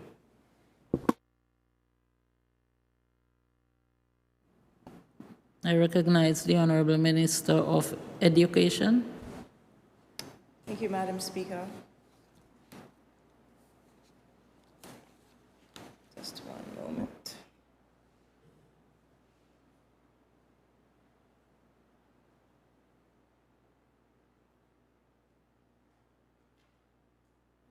Are you okay, Honorable Member? Yeah, I opened last year's responses. There is a national policy framework on early childhood education, which was developed in 2011, and this was developed after consultation and collaboration by several stakeholders, led by an experienced education consultant with technical and financial support from UNICEF. This is now, however, 15 years old. Although the content of it is still very relevant, the Ministry is in the process of revising this policy. I recognize the Honorable Leader of the Opposition. Thank you. A number of registered early childhood centers, teachers, and children currently served. I recognize the Honorable Minister, Education. Thank you, Madam Speaker. There are 6 government-operated early childhood centers. So there are 3 government-run daycare centers for children 1 to 2 years. There are 3 government-run nursery schools for children 3 to 4 years. And there are also 2 private businesses catering to pre-primary age children from as young as 3 months.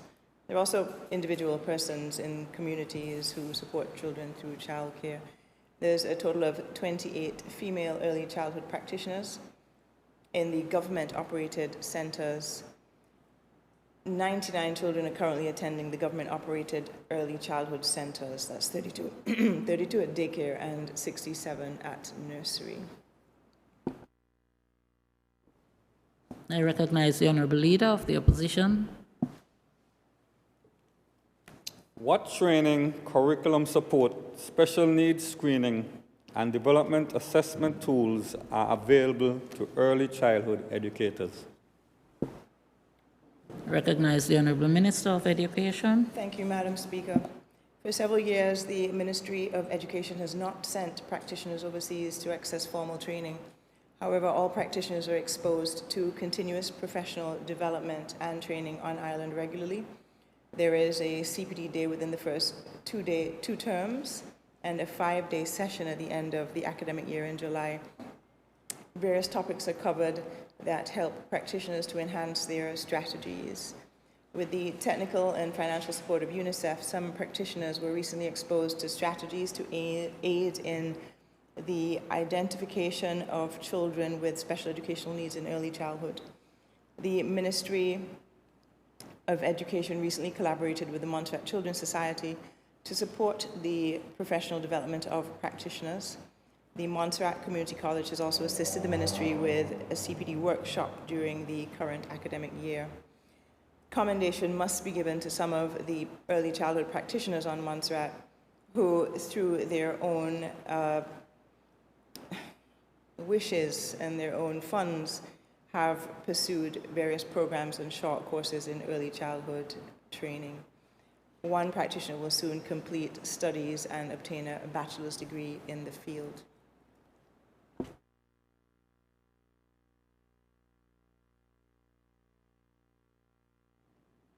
Honorable Lewis. I recognize the Honorable Lead. Was the government intends to introduce or expand support for free or subsidized nursery education, school meals, school transport, or parent support programs? I recognize the Honorable Minister of Education. Thank you, Madam Speaker. The government's early childhood programs are actually subsidized. Parents and guardians are in the government sector are only asked to contribute $25 per week for the daycare level, which includes a hot meal every day, $20 per week for the nursery level, which includes a hot meal as well. The government centers work closely with the parents, who are regularly encouraged to participate with field trips and activities, especially during sports term and early childhood month celebrations in June. Not captured in this response, Madam Speaker, there's some questions in the private sector, whereas because of hardships being experienced by all persons, they're looking for some support from the ministry, but a response to this is still in progress.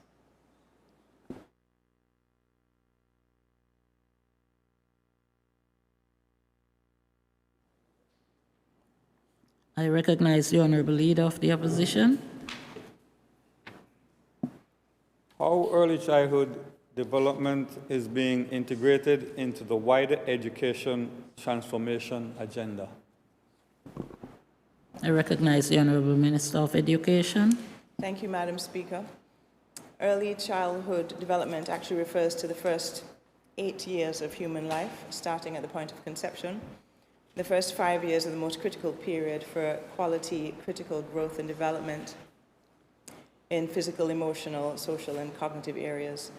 During this period, our children should be exposed to experiences that make for healthy, safe childhoods, while simultaneously equipping them with critical thinking, creative skills, problem-solving skills that are necessary for our young citizens to develop adequately. And we're also aware that the quality of the early childhood sector, the quality of care produced in that sector, is integral to the overall education transformation project. Providing good quality and appropriate experiences to our youngest and most vulnerable citizens is a collaborative effort. Thanks very much to the Ministry of Health, who lays the foundation from conception to pre-birth and birth. These are very important areas in terms of nutrition, wellness of the mother. The Ministry of Education supports the early stimulation of babies and toddlers. As a part of the education transformation agenda, the ministry recognizes the importance of early childhood experiences, the early childhood experiences that are needed for later learning and quality of life. So a lot of this response is received from one of our directors of education, and I think the point she's trying to put across here is that what we do in the early childhood setting has a significant impact on outcomes for the rest of primary education and in secondary education. So it's really important that we get it right in that sector. From March to June 2026, the Ministry of Education is collaborated with the Montserrat Children's Society to facilitate 30 hours of professional development workshops over a 10-week period for 22 practitioners in early childhood who are working in the daycare and in the nursery schools, looking after children age 1 to 5. The practitioners were exposed to strategies that can be used to promote holistic development of children. The ministry is aware that during the first 3 years of compulsory education at primary level, children are still in the early childhood stage of development, and plans are in place to ensure that The children in kindergarten, grades 1 and grades 2 are also exposed to developmentally appropriate learning experiences. I think that is the key phrase, developmentally appropriate learning experiences. We try to force a lot on 4-year-olds and 5-year-olds that, you know, they don't necessarily need to be tested and learning certain things. A lot of their learning should really involve play and interactions and exploring. The ministry plans to expose teachers of these grades to further early childhood training. Of note, the numeracy specialist who started at the end of last year is already sharing strategies for early numeracy with practitioners and other teachers, and this is very beneficial to this sector.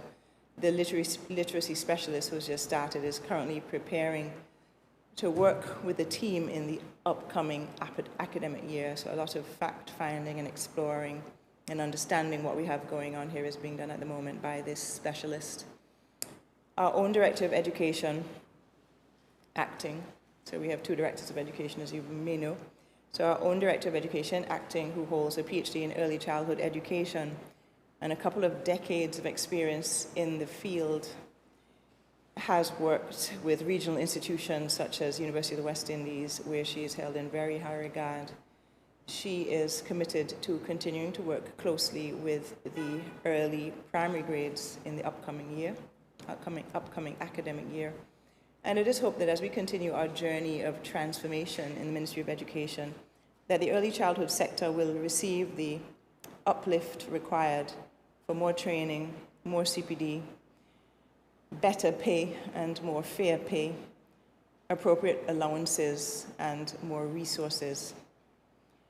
I must thank our early childhood teachers for their hard work, which, judging from their long hours and at present their very low pay, the work that they're doing is due to their love for children, their love for the work, their love for the island, their love for early childhood education.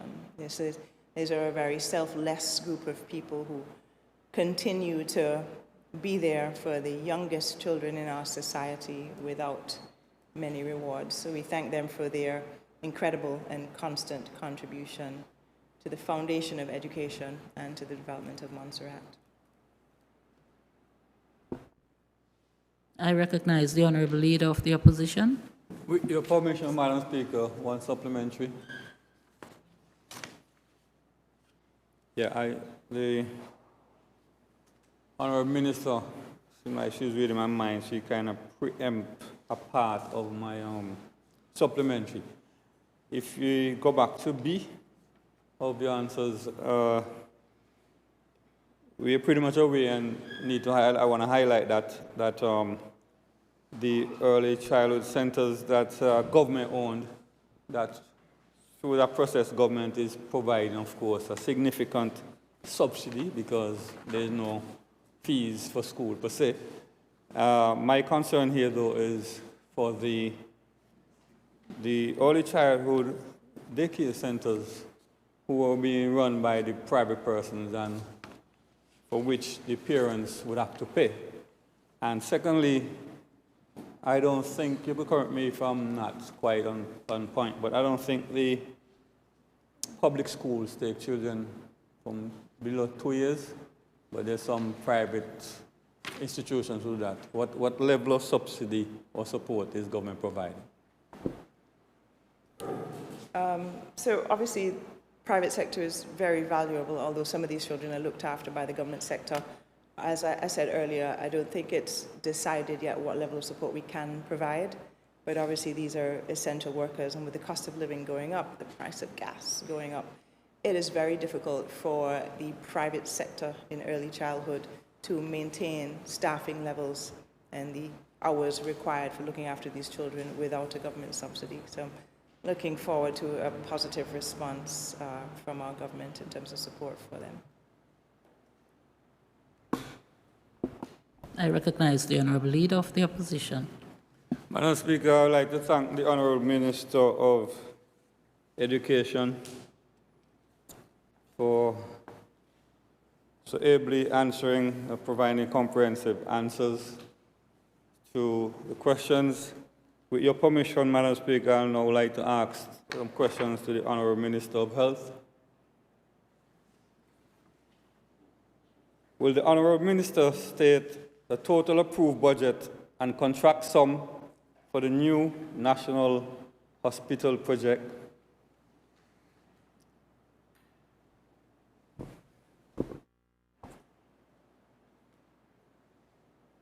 I recognize the Honourable Minister of Health. Thank you, Madam Speaker. The allocated budget for the project is $129.37 million, EC dollars, but the main contract itself is $103 million. The breakdown of that extra bit would be the minor works that were also occurring. So there were other expenditures, consultants, minor works that enabled the Magnuson Memorial Home to be refurbished so that what was the current hospital could then move into that hospital while buildings were being broken down. The main contract itself is 103.31. I recognize the Honourable Leader of the Opposition. Thank you. The total amount spent to date and whether the project remains within budget. I recognize the Honourable Minister of Health. Thank you, Madam Speaker. So far, $67.75 million has been spent, and yes, the project remains within budget, the construction side of the project. I recognize the Honourable Leader of the Opposition. The current construction process, The current construction progress percentage and expected completion and handover dates. I recognize the Honourable Minister of Health. Thank you, Madam Speaker. The current progress is 49.7%. The building will be handed over on the 7th of April 2027. Transitioning of existing radiology equipment, so X-ray, CT, mammography, to the new building will commence at the end of March 2027. And it is expected that there will be some other external works that will be occurring that will be finalized by the 31st of July 2027. And these external works are peri-metro road landscaping, the parking lot and walkways.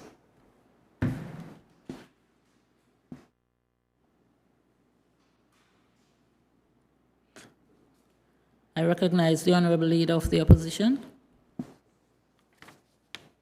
The full list of clinical and diagnostic services that will be available when the hospital opens, and which of those services are new services not currently offered at Glendon Hospital. I recognize the Honourable Minister of Health. Thank you, Madam Speaker. This is where it gets tricky. Clinical services on commissioning will include the services that we presently already have. So an emergency department, which can be called the Accident and Emergency Department, which will be an upgrade of our present casualty service. In general, inpatient medical and surgical care, surgical day procedures in expanded spaces, maternity and birthing services, outpatient and specialist clinics, pharmacy services and physiotherapy services, and we continue to provide laboratory support. The laboratory has recently received an upgrade in terms of equipment, and we will continue our present radiology service with CT, mammogram, ultrasound. That's my answer.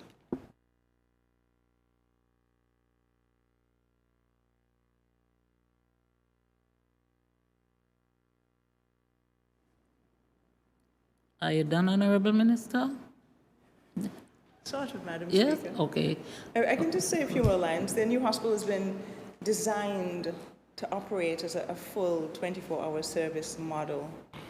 And the Ministry of Health has developed recommendations for options to support the availability of services on this extended 24-hour basis. And they're going through the processes of governance review. What we can say is that it will be a purpose-built hospital, but at this time, we cannot commit to saying that there will be new services or new staff at that hospital. I recognize the Honorable Leader of the Opposition. Yeah, thank you for that last clarification, because I was just about to ask which services will be new, but you just clarified that you cannot give the answer at this point. Okay, the other aspect of the question, the staffing, equipment, training, maintenance, and the current budget provisions required to operate those services. I recognize the Honorable Minister of Health. Thank you, Madam Speaker. As just said, the estimated staffing need to operate the new hospital as a 24-hour service has not yet been approved. The Ministry has prepared a workforce business case setting out what will be required. To date, the Ministry recommends 60 new positions to create a 24-hour service, and this includes upgrade staffing levels for spanning clinical, diagnostic, operational and administrative functions. And this 60 persons is at an estimated cost of 2.9 million EC dollars, with further positions.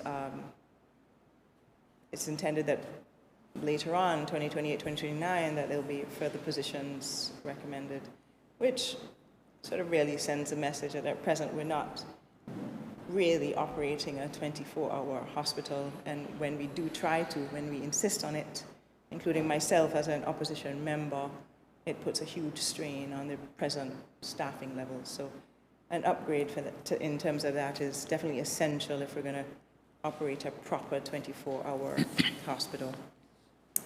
The furniture, fittings, and equipment program is being delivered in tranches against the present construction schedule. Presently, $4.5 million has provided sterilization, radiology support, a pathology analyzer, and some additional imaging equipment. But there is an outstanding $9 million that has not yet been found within this government. Not mentioned above, which is new, which is a good thing, is that it's the expectation that the hospital will be using its new on-site oxygen generator. So this is a huge step up. This is a big deal from what has been decades of reliance on other islands for oxygen cylinders to be shipped across, which, as you can imagine, is probably hugely challenging.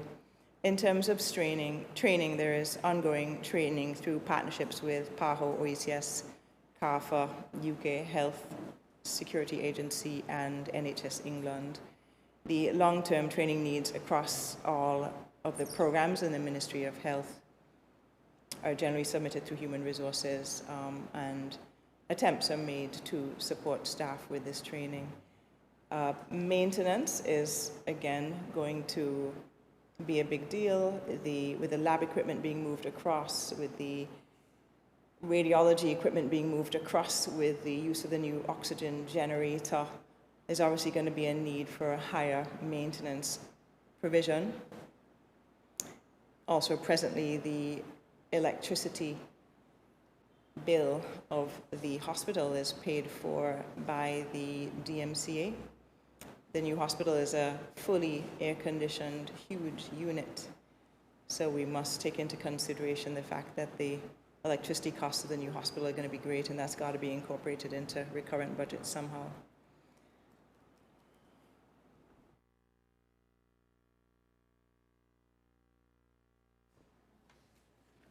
I recognize the Honourable Leader of the Opposition. Question 2. Will the Honourable Minister state A, whether dialysis services will be introduced at Glendon before the completion of the new hospital, and if so, the expected commencement date? B, if not, whether dialysis services will be provided at the new Glendon Hospital upon opening? C, what equipment, staffing, specialist training, water treatment, infection control, and recurrent funding are required. D, the number of patients currently requiring dialysis or likely to require dialysis support. And E, whether government has completed a cost-benefit analysis comparing local dialysis provision with overseas referral cost.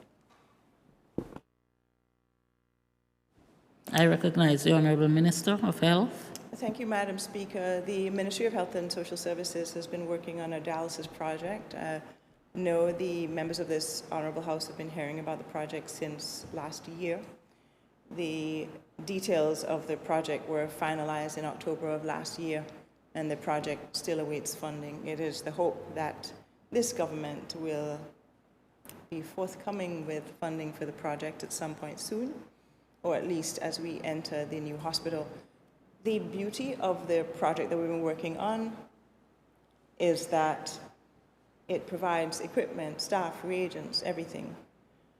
So it's a fully comprehensive package, and for $600,000 a year, we can dialyze 8 patients and more if new patients arise, and if people go in to have a critical illness and develop multi-organ failure.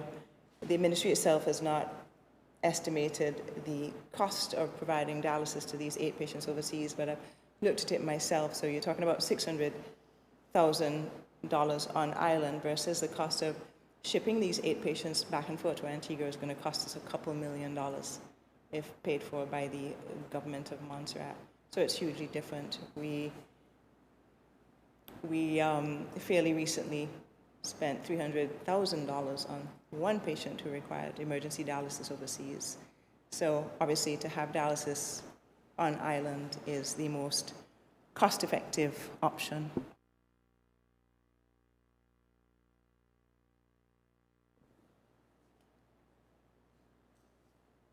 I recognize the Honorable Leader of the Opposition. Thank you, Madam Speaker. Madam Speaker, question 3. Will the Honorable Minister state A, the current policy governing financial assistance for overseas medical referrals? I recognize the Honorable Minister of Health.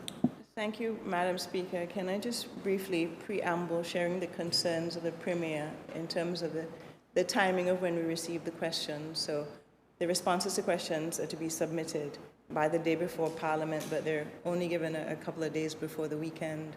And it's the expectation that we will work on the responses as a team.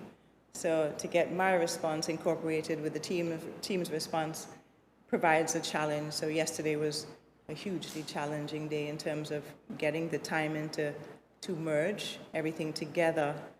And I realized this morning that I had not merged the current response of the ministry, so I'll do an attempt at answering.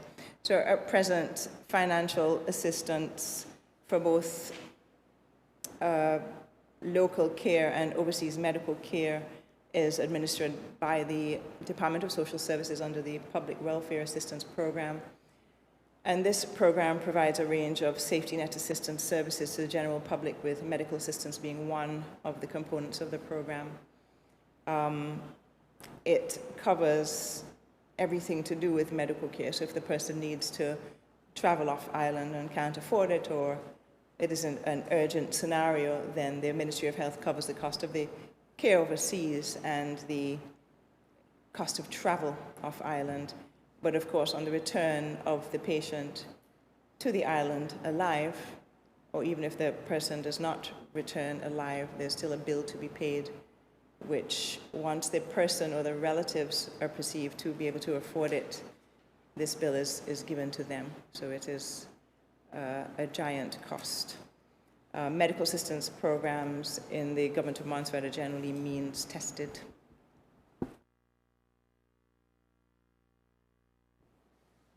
I recognize the Honorable Leader of the Opposition.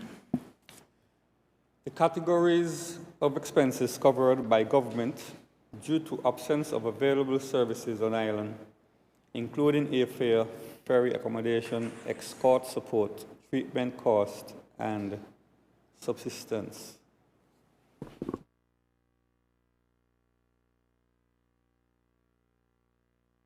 I recognize the Honorable Minister of Health. I think I just answered that, Madam Speaker. Just that it's a comprehensive sort of solution to the patient in their time of need. That if they require, accommodation abroad, etc., very often once the patient can't afford it, the ministry foots the bill. Are you happy with that, Honorable Leader?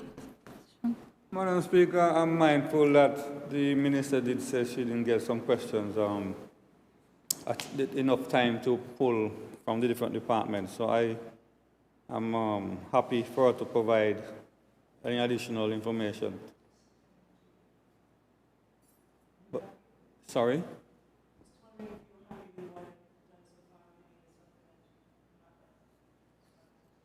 Yeah, a few things I didn't get, but I'm saying we could discuss that. You could provide that at a later date.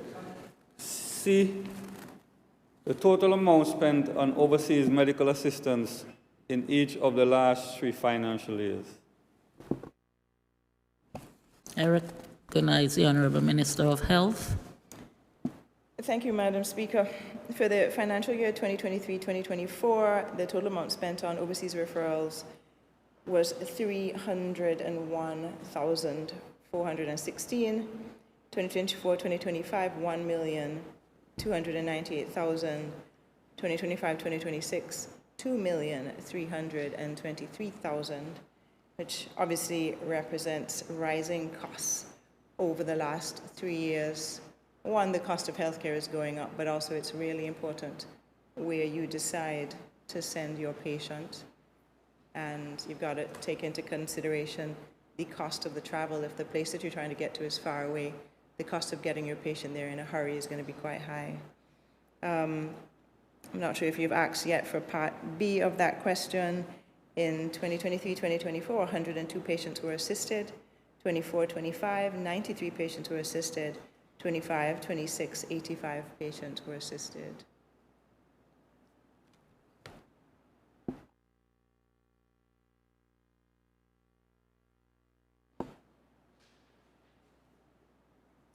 Madam Speaker, I had also submitted a table with the response, which is not yet complete, but it gives you a clear idea of what the cost of care looks like for the urgent medical conditions that have to be sent away.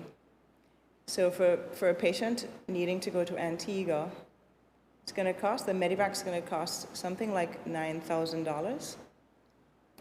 And sometimes it varies, the cost of the medevac. To get the patient to Trinidad, which is where the ministry has been sending patients over the last couple of years, because of a relationship with Trinidad, everybody wants the receiving facility to say yes. And they have a relationship with a private hospital in Trinidad that often says yes. But to get to Trinidad, the medevac, the first medevac on this list, the cost of just getting the patient there is $65,441.44. This is even before the cost of the care for that patient in Trinidad, which was $106,126. So so to get to Trinidad, you cannot go directly to Trinidad because the planes that can take you to Trinidad quickly cannot land on Montserrat. So the patient has to get to Antigua first.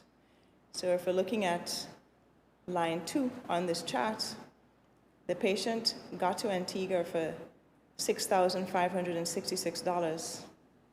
Then they traveled on Air Anguilla to get to Trinidad, and that cost $65,441. This is before you have seen a doctor, before you have even arrived at the hospital.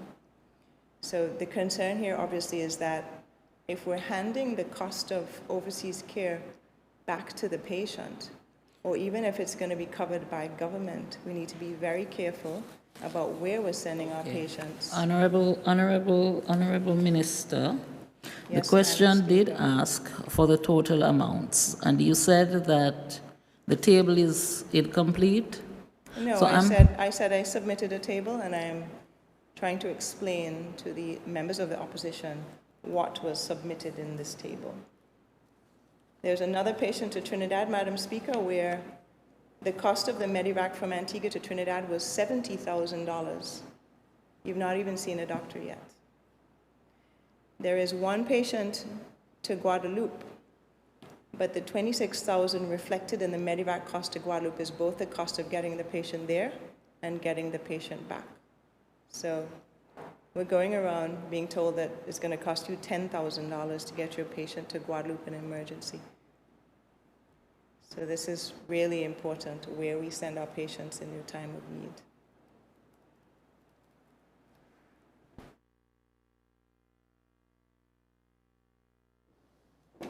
I recognize the Honorable Leader of the Opposition.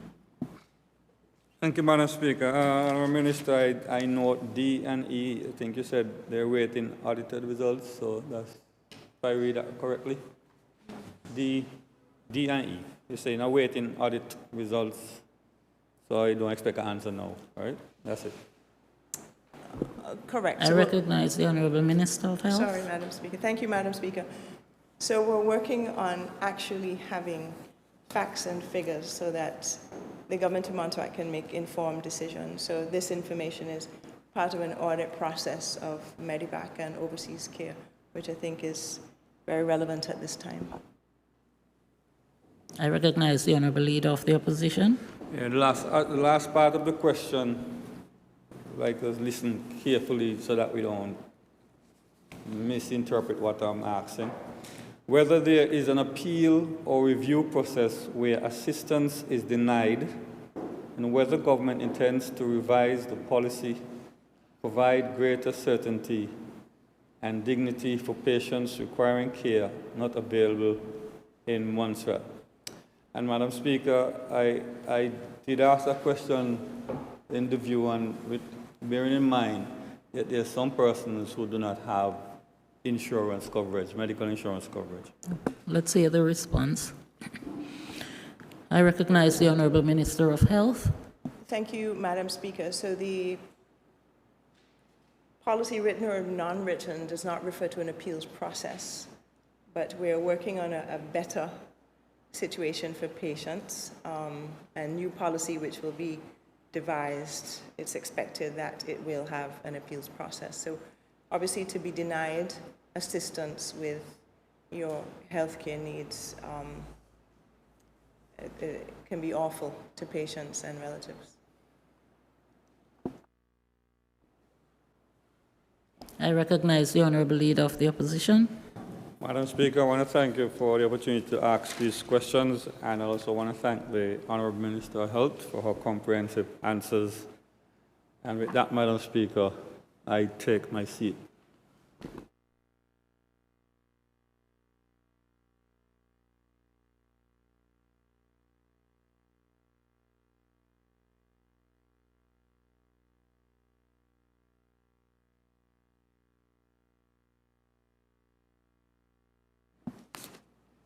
Any additional questions?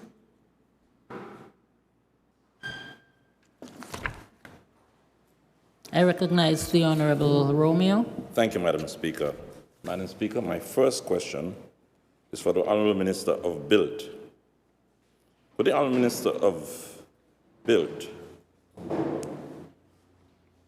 inform this Honourable House of the documented evidence, analyses, studies, consultations, and recommendations relied upon in determining and approving the recent increase in the minimum wage, and provide this Honourable House with copies of all relevant reports, assessments, and supporting documentation upon which these decisions were based?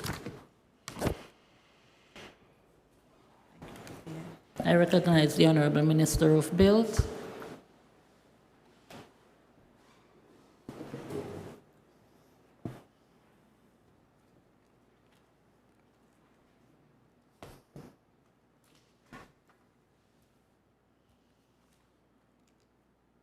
Thank you, Madam Speaker. Madam Speaker, the recent decision to establish the national minimum wage at $12.50 EC per hour was not taken in isolation, nor was it based on a single document or opinion.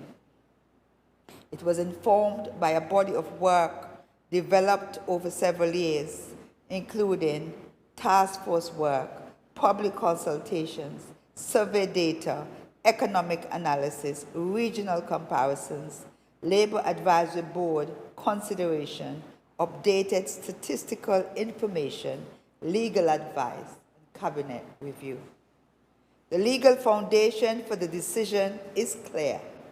The Minimum Wage Order 2025, SRNO 48 of 2025, was made by the Governor acting on the advice of Cabinet under Section 20 of the Labor Code, Cap 1503. The order may be cited as the Minimum Wage Order 2025, which came into force on the 1st of April 2026. The Labor Code Amendment Act 2023 provided the enabling framework for a national minimum wage to be established by order, and the order now gives legal effect to the statutory wage floor of $12.50 EC per hour. This was therefore not merely a policy announcement. It was the lawful implementation of a minimum wage under the Labor Code, and I may say the first of its kind in Montserrat. It is also important, Madam Speaker, to place this matter in its proper historical context. The work did not begin with this administration, and I would insert here, Madam Speaker, with your respect, government is continuous. The Minimum Wage Review Task Force was established during the administration of the honorable member who was asked the question, with the primary objective of making recommendations through the Labor Advisory Board. The technical and policy work continued under the succeeding administration, and that administration advanced the enabling legislative framework through the Labor Code Amendment Act 2023. That legislative step created the legal route which this administration had now used to bring that national minimum wage into force. This administration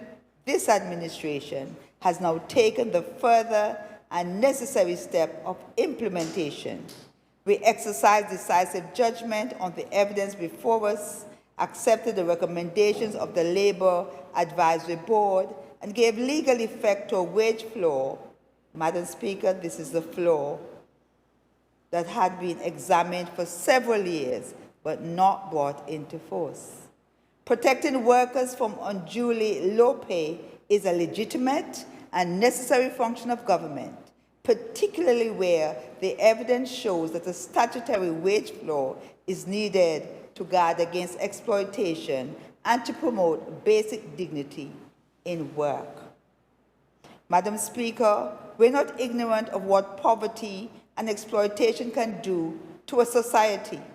When people work but still cannot meet basic needs, the consequences do not remain at the workplace door.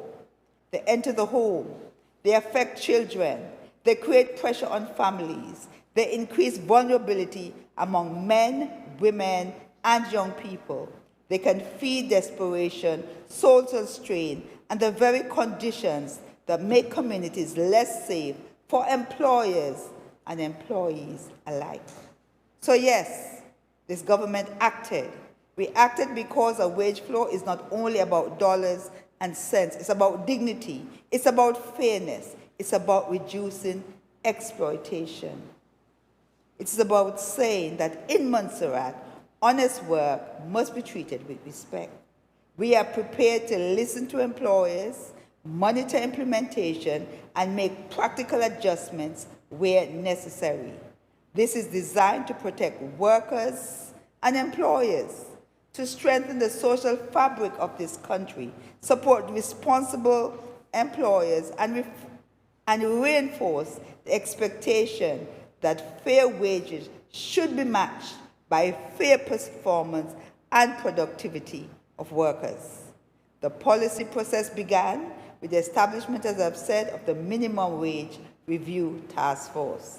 This task force was mandated to advise and provide input on the establishment of a minimum wage through social dialogue, research, review of relevant information, and consultation with stakeholders.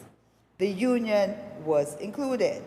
Its work included engagement with employer representatives, worker representatives, social welfare, the statistics department, the labor advisory board, the labor department, small business interests, the chamber of commerce, and other civic groups.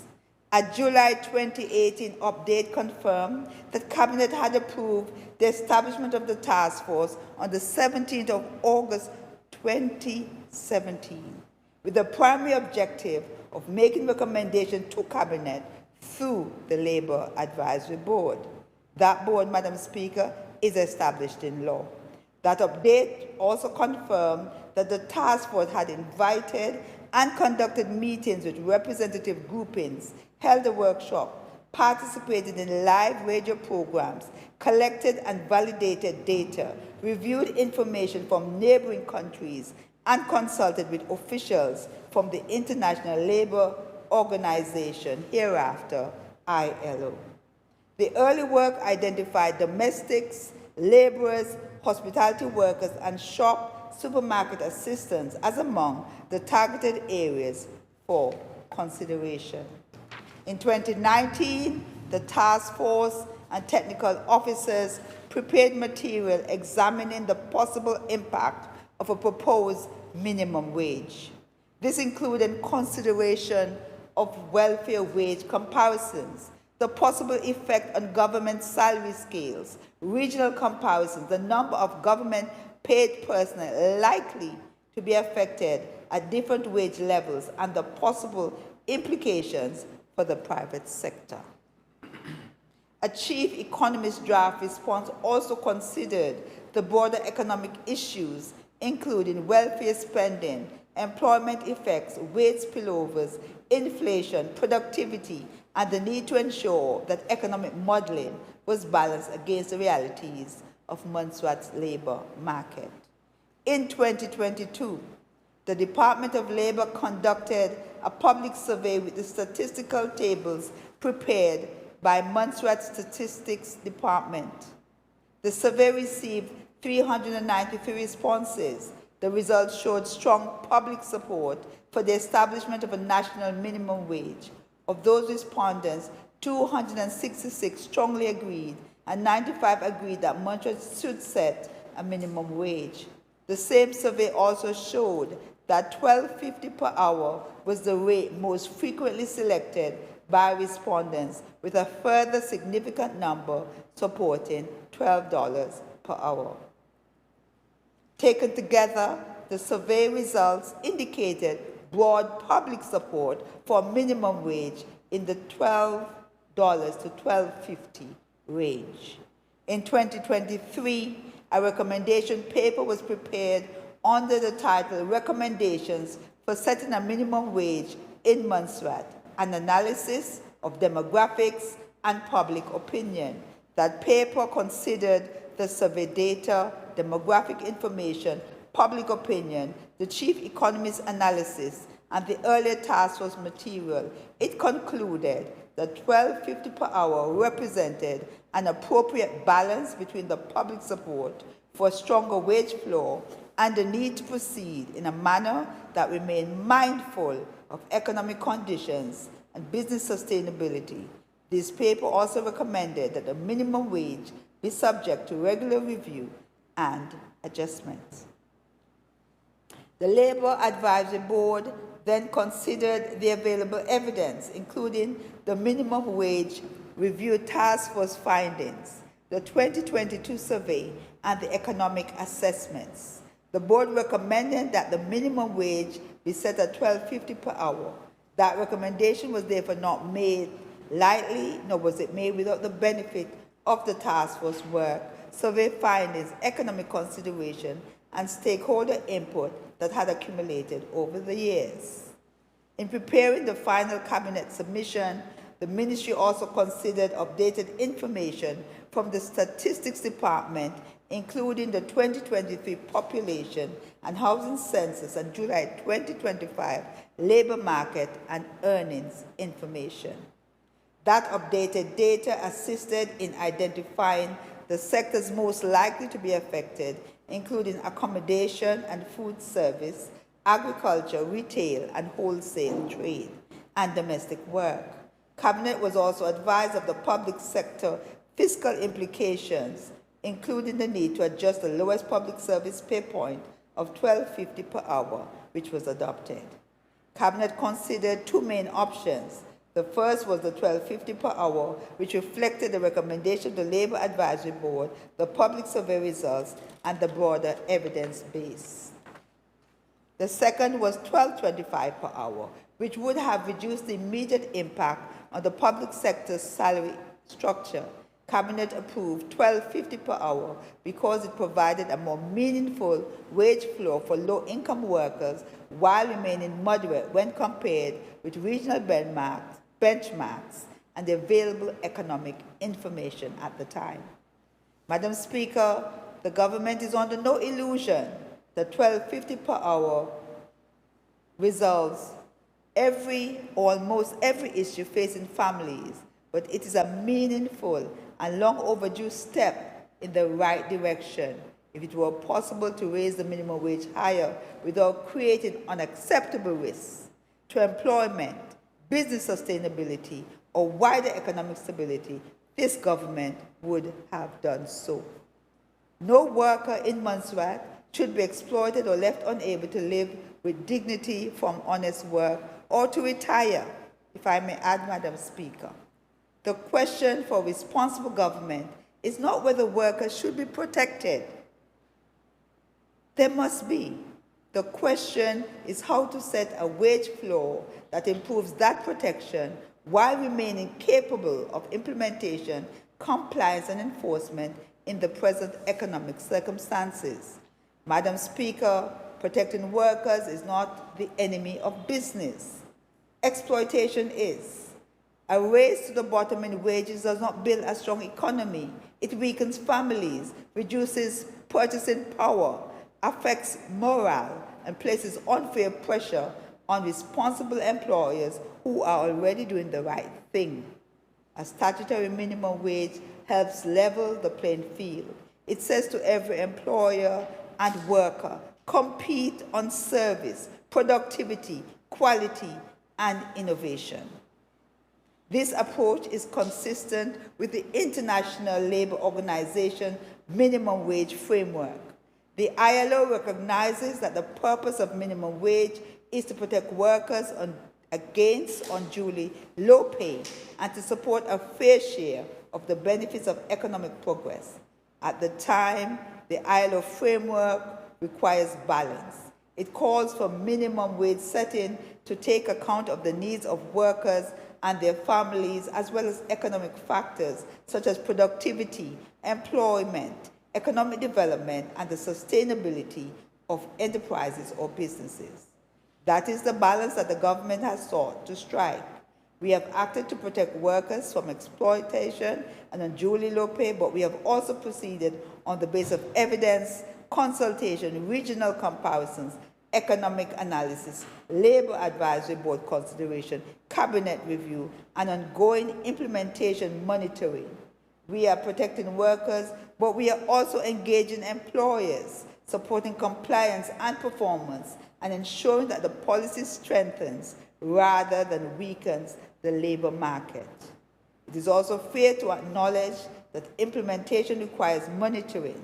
Since the coming into force of the minimum wage order, the Department of Labor has undertaken employer and employee awareness activity, including visits to the businesses. These have increased, and written communication to employers.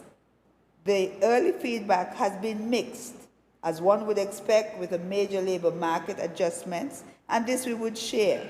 Employees have generally welcomed the protection of a statutory wage floor, while some employers have raised concern about operating costs, wage compression, social security obligation, possible price adjustment, the need to manage hours and staffing responsibly. The ministry does not dismiss these concerns, and I could say the government as a whole. They are being monitored by the Labor Department as part of the implementation process, and we will take them to Cabinet. The government's approach is therefore not simply to pass an order and walk away. This is about people, partnership, progress, and prosperity for a secure and sustainable future. It is about people because workers must be protected from unduly low pay while also recognizing that fair wages and fair performance go together. Workers must be productive. It is about partnership because employers and employees must both be engaged. It's about progress because Montserrat cannot continue to defer action on a matter that has been studied for years. And it is about prosperity because a fairer labor market, stronger purchasing power, and more stable employment relationships support a healthier economy for all. The Department of Labor has therefore been engaging employers and employees, advising on the compliance and monitoring the practical effects of implementation. The early approach has been one of education first, while making clear that minimum wage order is now law and must be respected. Continued monitoring will help inform future review, including whether any additional guidance, employer support, productive measures, or administrative clarifications may be required. It has often been said that a nation is judged by how it treats its most vulnerable citizens. Whether one approaches this as a moral issue, a social issue, or an economic issue, the principle is sound. A country cannot speak of progress while leaving its lowest paid workers exposed to wages that do not support basic dignity. The minimum wage is therefore part of how this government gives practical meaning to fairness, protection, and respect for vulnerable workers. The decision therefore represents a balanced and evidence-informed step. It gives legal protection to workers, and I dare say also to employers who are at risk of unduly low pay, provides employers with a clear statutory floor, aligns Montserrat more closely with regional labor standards, and creates a basis for future review as economic conditions change.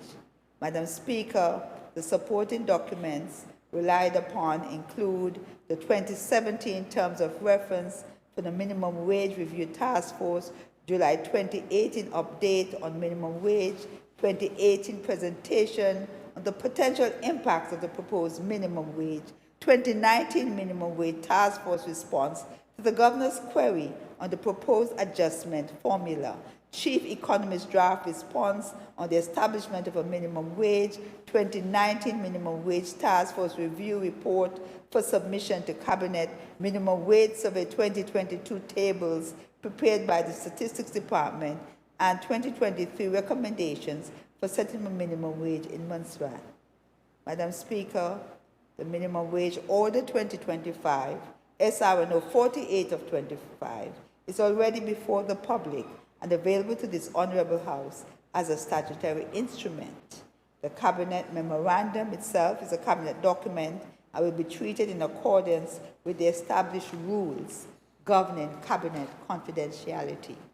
Initial implementation monitoring material prepared by the Department of Labor is being used administratively to guide compliance, outreach, and future review, but it is not being presented as one of the formal reports relied upon for the original Cabinet decision.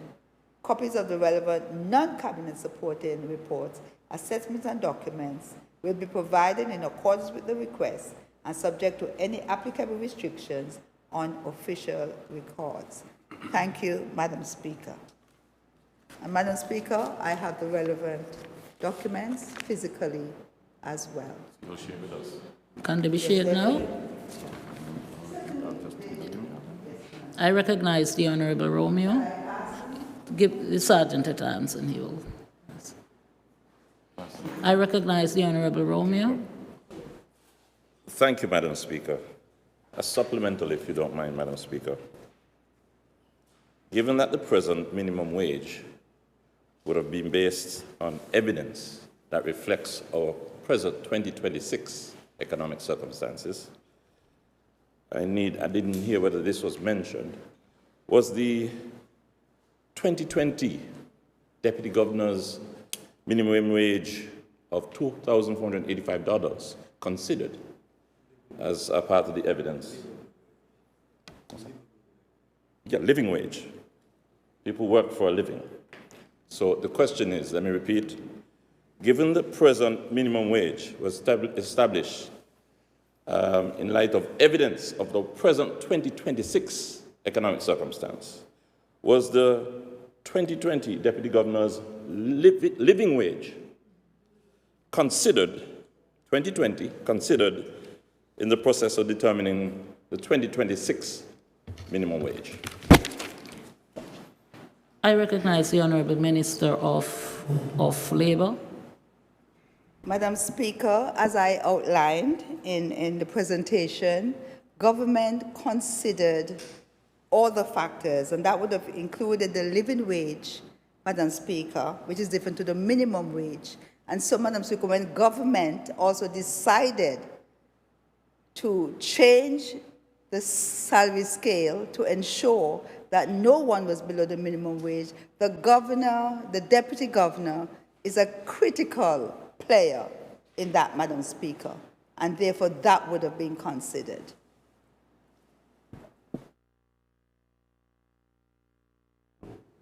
I recognize the Honorable Romeo. Thank you, Madam Speaker. My next question is for the Honourable Minister of Agriculture, Lands, Housing, Environment and Sports.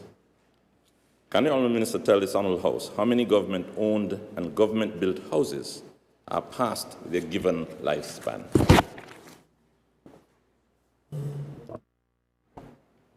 I recognize the Honorable Minister of Housing. Thank you, Madam Speaker. Madam Speaker, the government housing stock is made up of approximately 200 units. Within that stock, there are 16 wooden buildings, which are known as the family units. These were initially given a lifespan of 15 years. However, those buildings have been retrofitted over the years and are still being utilized. The government of Montserrat has initiated a program of replacing these family units, starting with the build-out of Drummonds.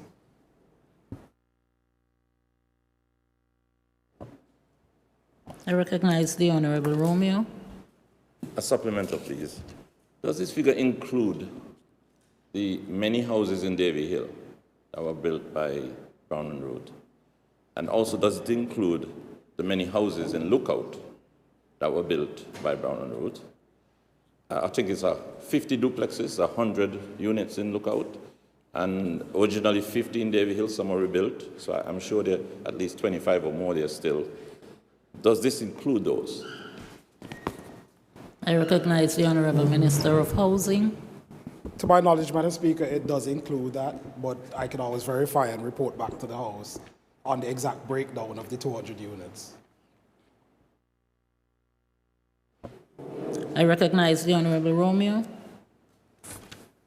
Question to the same minister. Can the Honourable Minister tell this Honourable House how many government-owned and government-built houses are not hurricane-worthy? I recognize the Honorable Minister of Housing. Thank you, Madam Speaker. Madam Speaker, I think the honourable member should define what is meant by hurricane-worthy. As we have seen throughout the region, hurricanes can impact buildings of all construction types, and this is dependent on the intensity of the hurricane. However, Madam Speaker, we added that in the hurricane preparedness status report of May 28, 2026, the Montserrat Land Development Authority confirmed that all the doors of all properties were secured, the majority of the housing stock is retrofitted with security windows, and 40% of the buildings have concrete roofs, which are more resilient, and I use that word resilient, Madam Speaker, to hurricane force winds.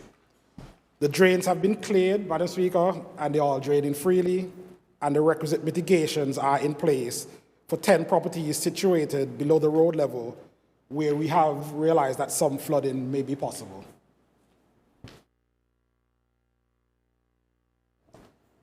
I recognize the Honorable Romeo. Thank you, Madam Speaker. A supplemental, Madam Speaker. Since he asked for my definition, let me ask the question. Because my definition, any house you have to leave when a hurricane is coming is not hurricane worthy. That the government tell you got to leave is not hurricane worthy. So the question is, how many of the government-owned houses are not so well constructed that they have to be evacuated, especially when the governor and the premier comes on radio and says, please move out of your house if it's not safe, and actually go to the houses and direct them? Honorable Member, I it. think that's a question that requires research, not based on what he said. You're asking him now for a number that is not hurricane worthy. Madam Speaker, my question was originally, can all minister tell this honourable House how many government-owned houses are not hurricane worthy? He said, let me define it. And I defined it and asked him again, based on the definition, how many? So, same research. Sorry. Okay. I recognize the Honourable Minister of Housing. Madam Speaker, I didn't ask him to define. I said he should have defined what he meant by hurricane worthy. Now, since the Honourable Member wants to go down that path, let's remember that natural disasters such as hurricanes bring many different types of disasters that we see here in Montserrat. So he could be talking about winds, he could be talking about flooding, he could be talking about landslides. There are many different things for you to consider of whether or not your house can be impacted by hurricanes. So he has to consider that there are many different aspects that we have to consider as government. For instance, I could live in a fully built concrete house with a concrete roof, but I'm on a hillside that's prone to soil erosion. I may have to leave because of that. So that's why I said to him, instead of using the word hurricane worthy, resilient is probably the better word, because there are many different factors that we should consider in terms of natural disasters. I recognize the Honourable Romeo. I have a question for the Minister of Health. I think she just stepped out. She probably thinks I have a lot of questions. I don't have that many questions today. After the comprehensive set of questions from the Leader of the Opposition, I only have a few. For the Minister of Health. She just stepped out. And we're not sure if she'll be back in. Well, Sergeant Evans, I don't know. Her stuff is there still, so I suppose she'll come back. But we're at the end. We're at the end of the questions, basically. Honourable Romeo, would you be willing then for the questions to a question to her to come back in the same way the Premier has promised to have them in the next sitting? And yes, go ahead. Certainly, Madam Speaker, and I would hope, actually, I would like to get them by the end of the week, if possible, and then we could deal with them Not at the next sitting. You want them at the end of the week? I would like to get them at the end of the week. And the next sitting will be too late for my particular questions. Oh, okay. Okay, so we will seek to have her. And the Honourable Premier as well. The Honourable Premier as well. At the end of this week? Correct. In writing. Thank okay, you so very much. yours at the end of this week, Honourable Lewis, next sitting, from the Honourable Premier. Okay, I'm minded that. Oh, okay. Honourable Minister of Health is back, so you can take her question now. I recognize the Honourable Romeo. It's a very simple question that constituents asked me. Could the Honourable Minister inform this Honourable House of the number of persons who have been forced to retire before age 65 and who are known to have continuing mortgage and rental obligations and other essential financial obligations, and may be unable to obtain alternative employment sufficient to meet their basic needs and have approached you or your ministry for assistance. I recognize the Honorable Minister of Health. Thank you, Madam Speaker. That question has not been answered by the ministry, but I can say, several. I was prepared to answer Honorable Romeo's previous questions that were submitted late last month. But anyway, it was long and detailed. I submitted by minute.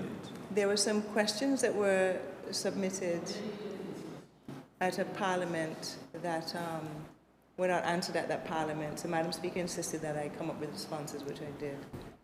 Yeah. I'm only providing questions that are on the order paper. Order paper, I'm afraid. Sorry. None. No answer.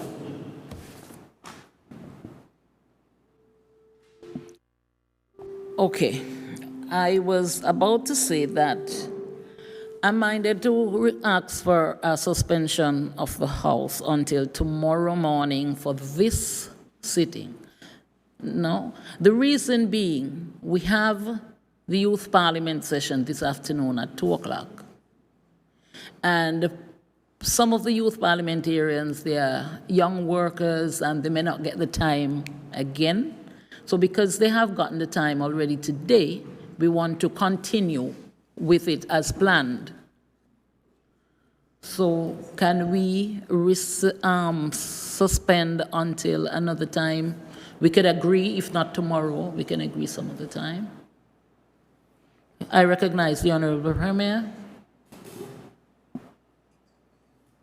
Madam Speaker, we have a rescheduling of Cabinet for tomorrow.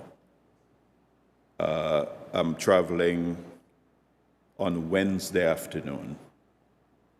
I'll be attending both CARICOM meetings in St. Lucia and Monetary Council meeting in Dominica. So it's going to be rather unfortunate that I will not be able to attend a sitting tomorrow. We had anticipated, based on the agenda, that we should be able to complete today. I thought as well. If it pleases you, Madam Speaker, we can possibly have the sitting of the youth parliamentarians and then reconvene later this evening. If members are content with that. So do we have a seconder for that motion?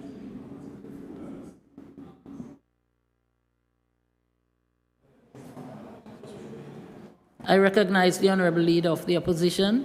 Yeah, Madam Speaker, with your permission to the question to the Premier. Premier? Premier, Honorable Premier? Huh? Okay. Honorable Premier, they were trying to find out when you will be back. I don't know if that would be helpful, but depending on the time. Wait, just wait. Just wait. I recognize the Honorable Premier. I should be back on the 11th, but I'm also booking appointments with Guadeloupe and Martinique to discuss medical evacuation protocols and MOUs with them later in the month. So it'd be rather difficult for me to confirm another unplanned meeting.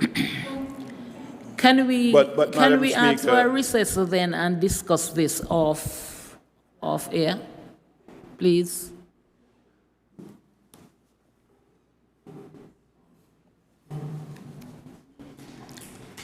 So we'll take a 10-minute recess.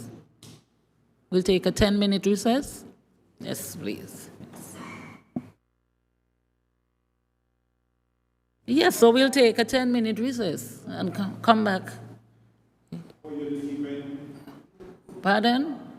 No. Just to discuss the matter now, off air. Committee.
So can we have someone move a motion, please? I recognize the Honorable Minister of Build. For the recess, the Thursday?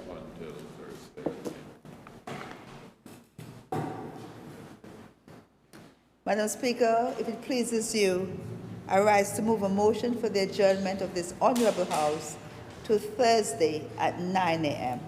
Thank you. Do we have a seconder? I recognize the Honorable Leader of the Opposition. Madam Speaker, I rise to second the motion for the adjournment of this Honorable House until 9 o'clock, Thursday morning. It has been moved and seconded that this Honorable House should be adjourned until Thursday morning at 9 o'clock. All those in favor say aye. Those against, nay. I think the ayes have it. The ayes have it. This Honorable House now stands adjourned until Thursday morning at 9 o'clock.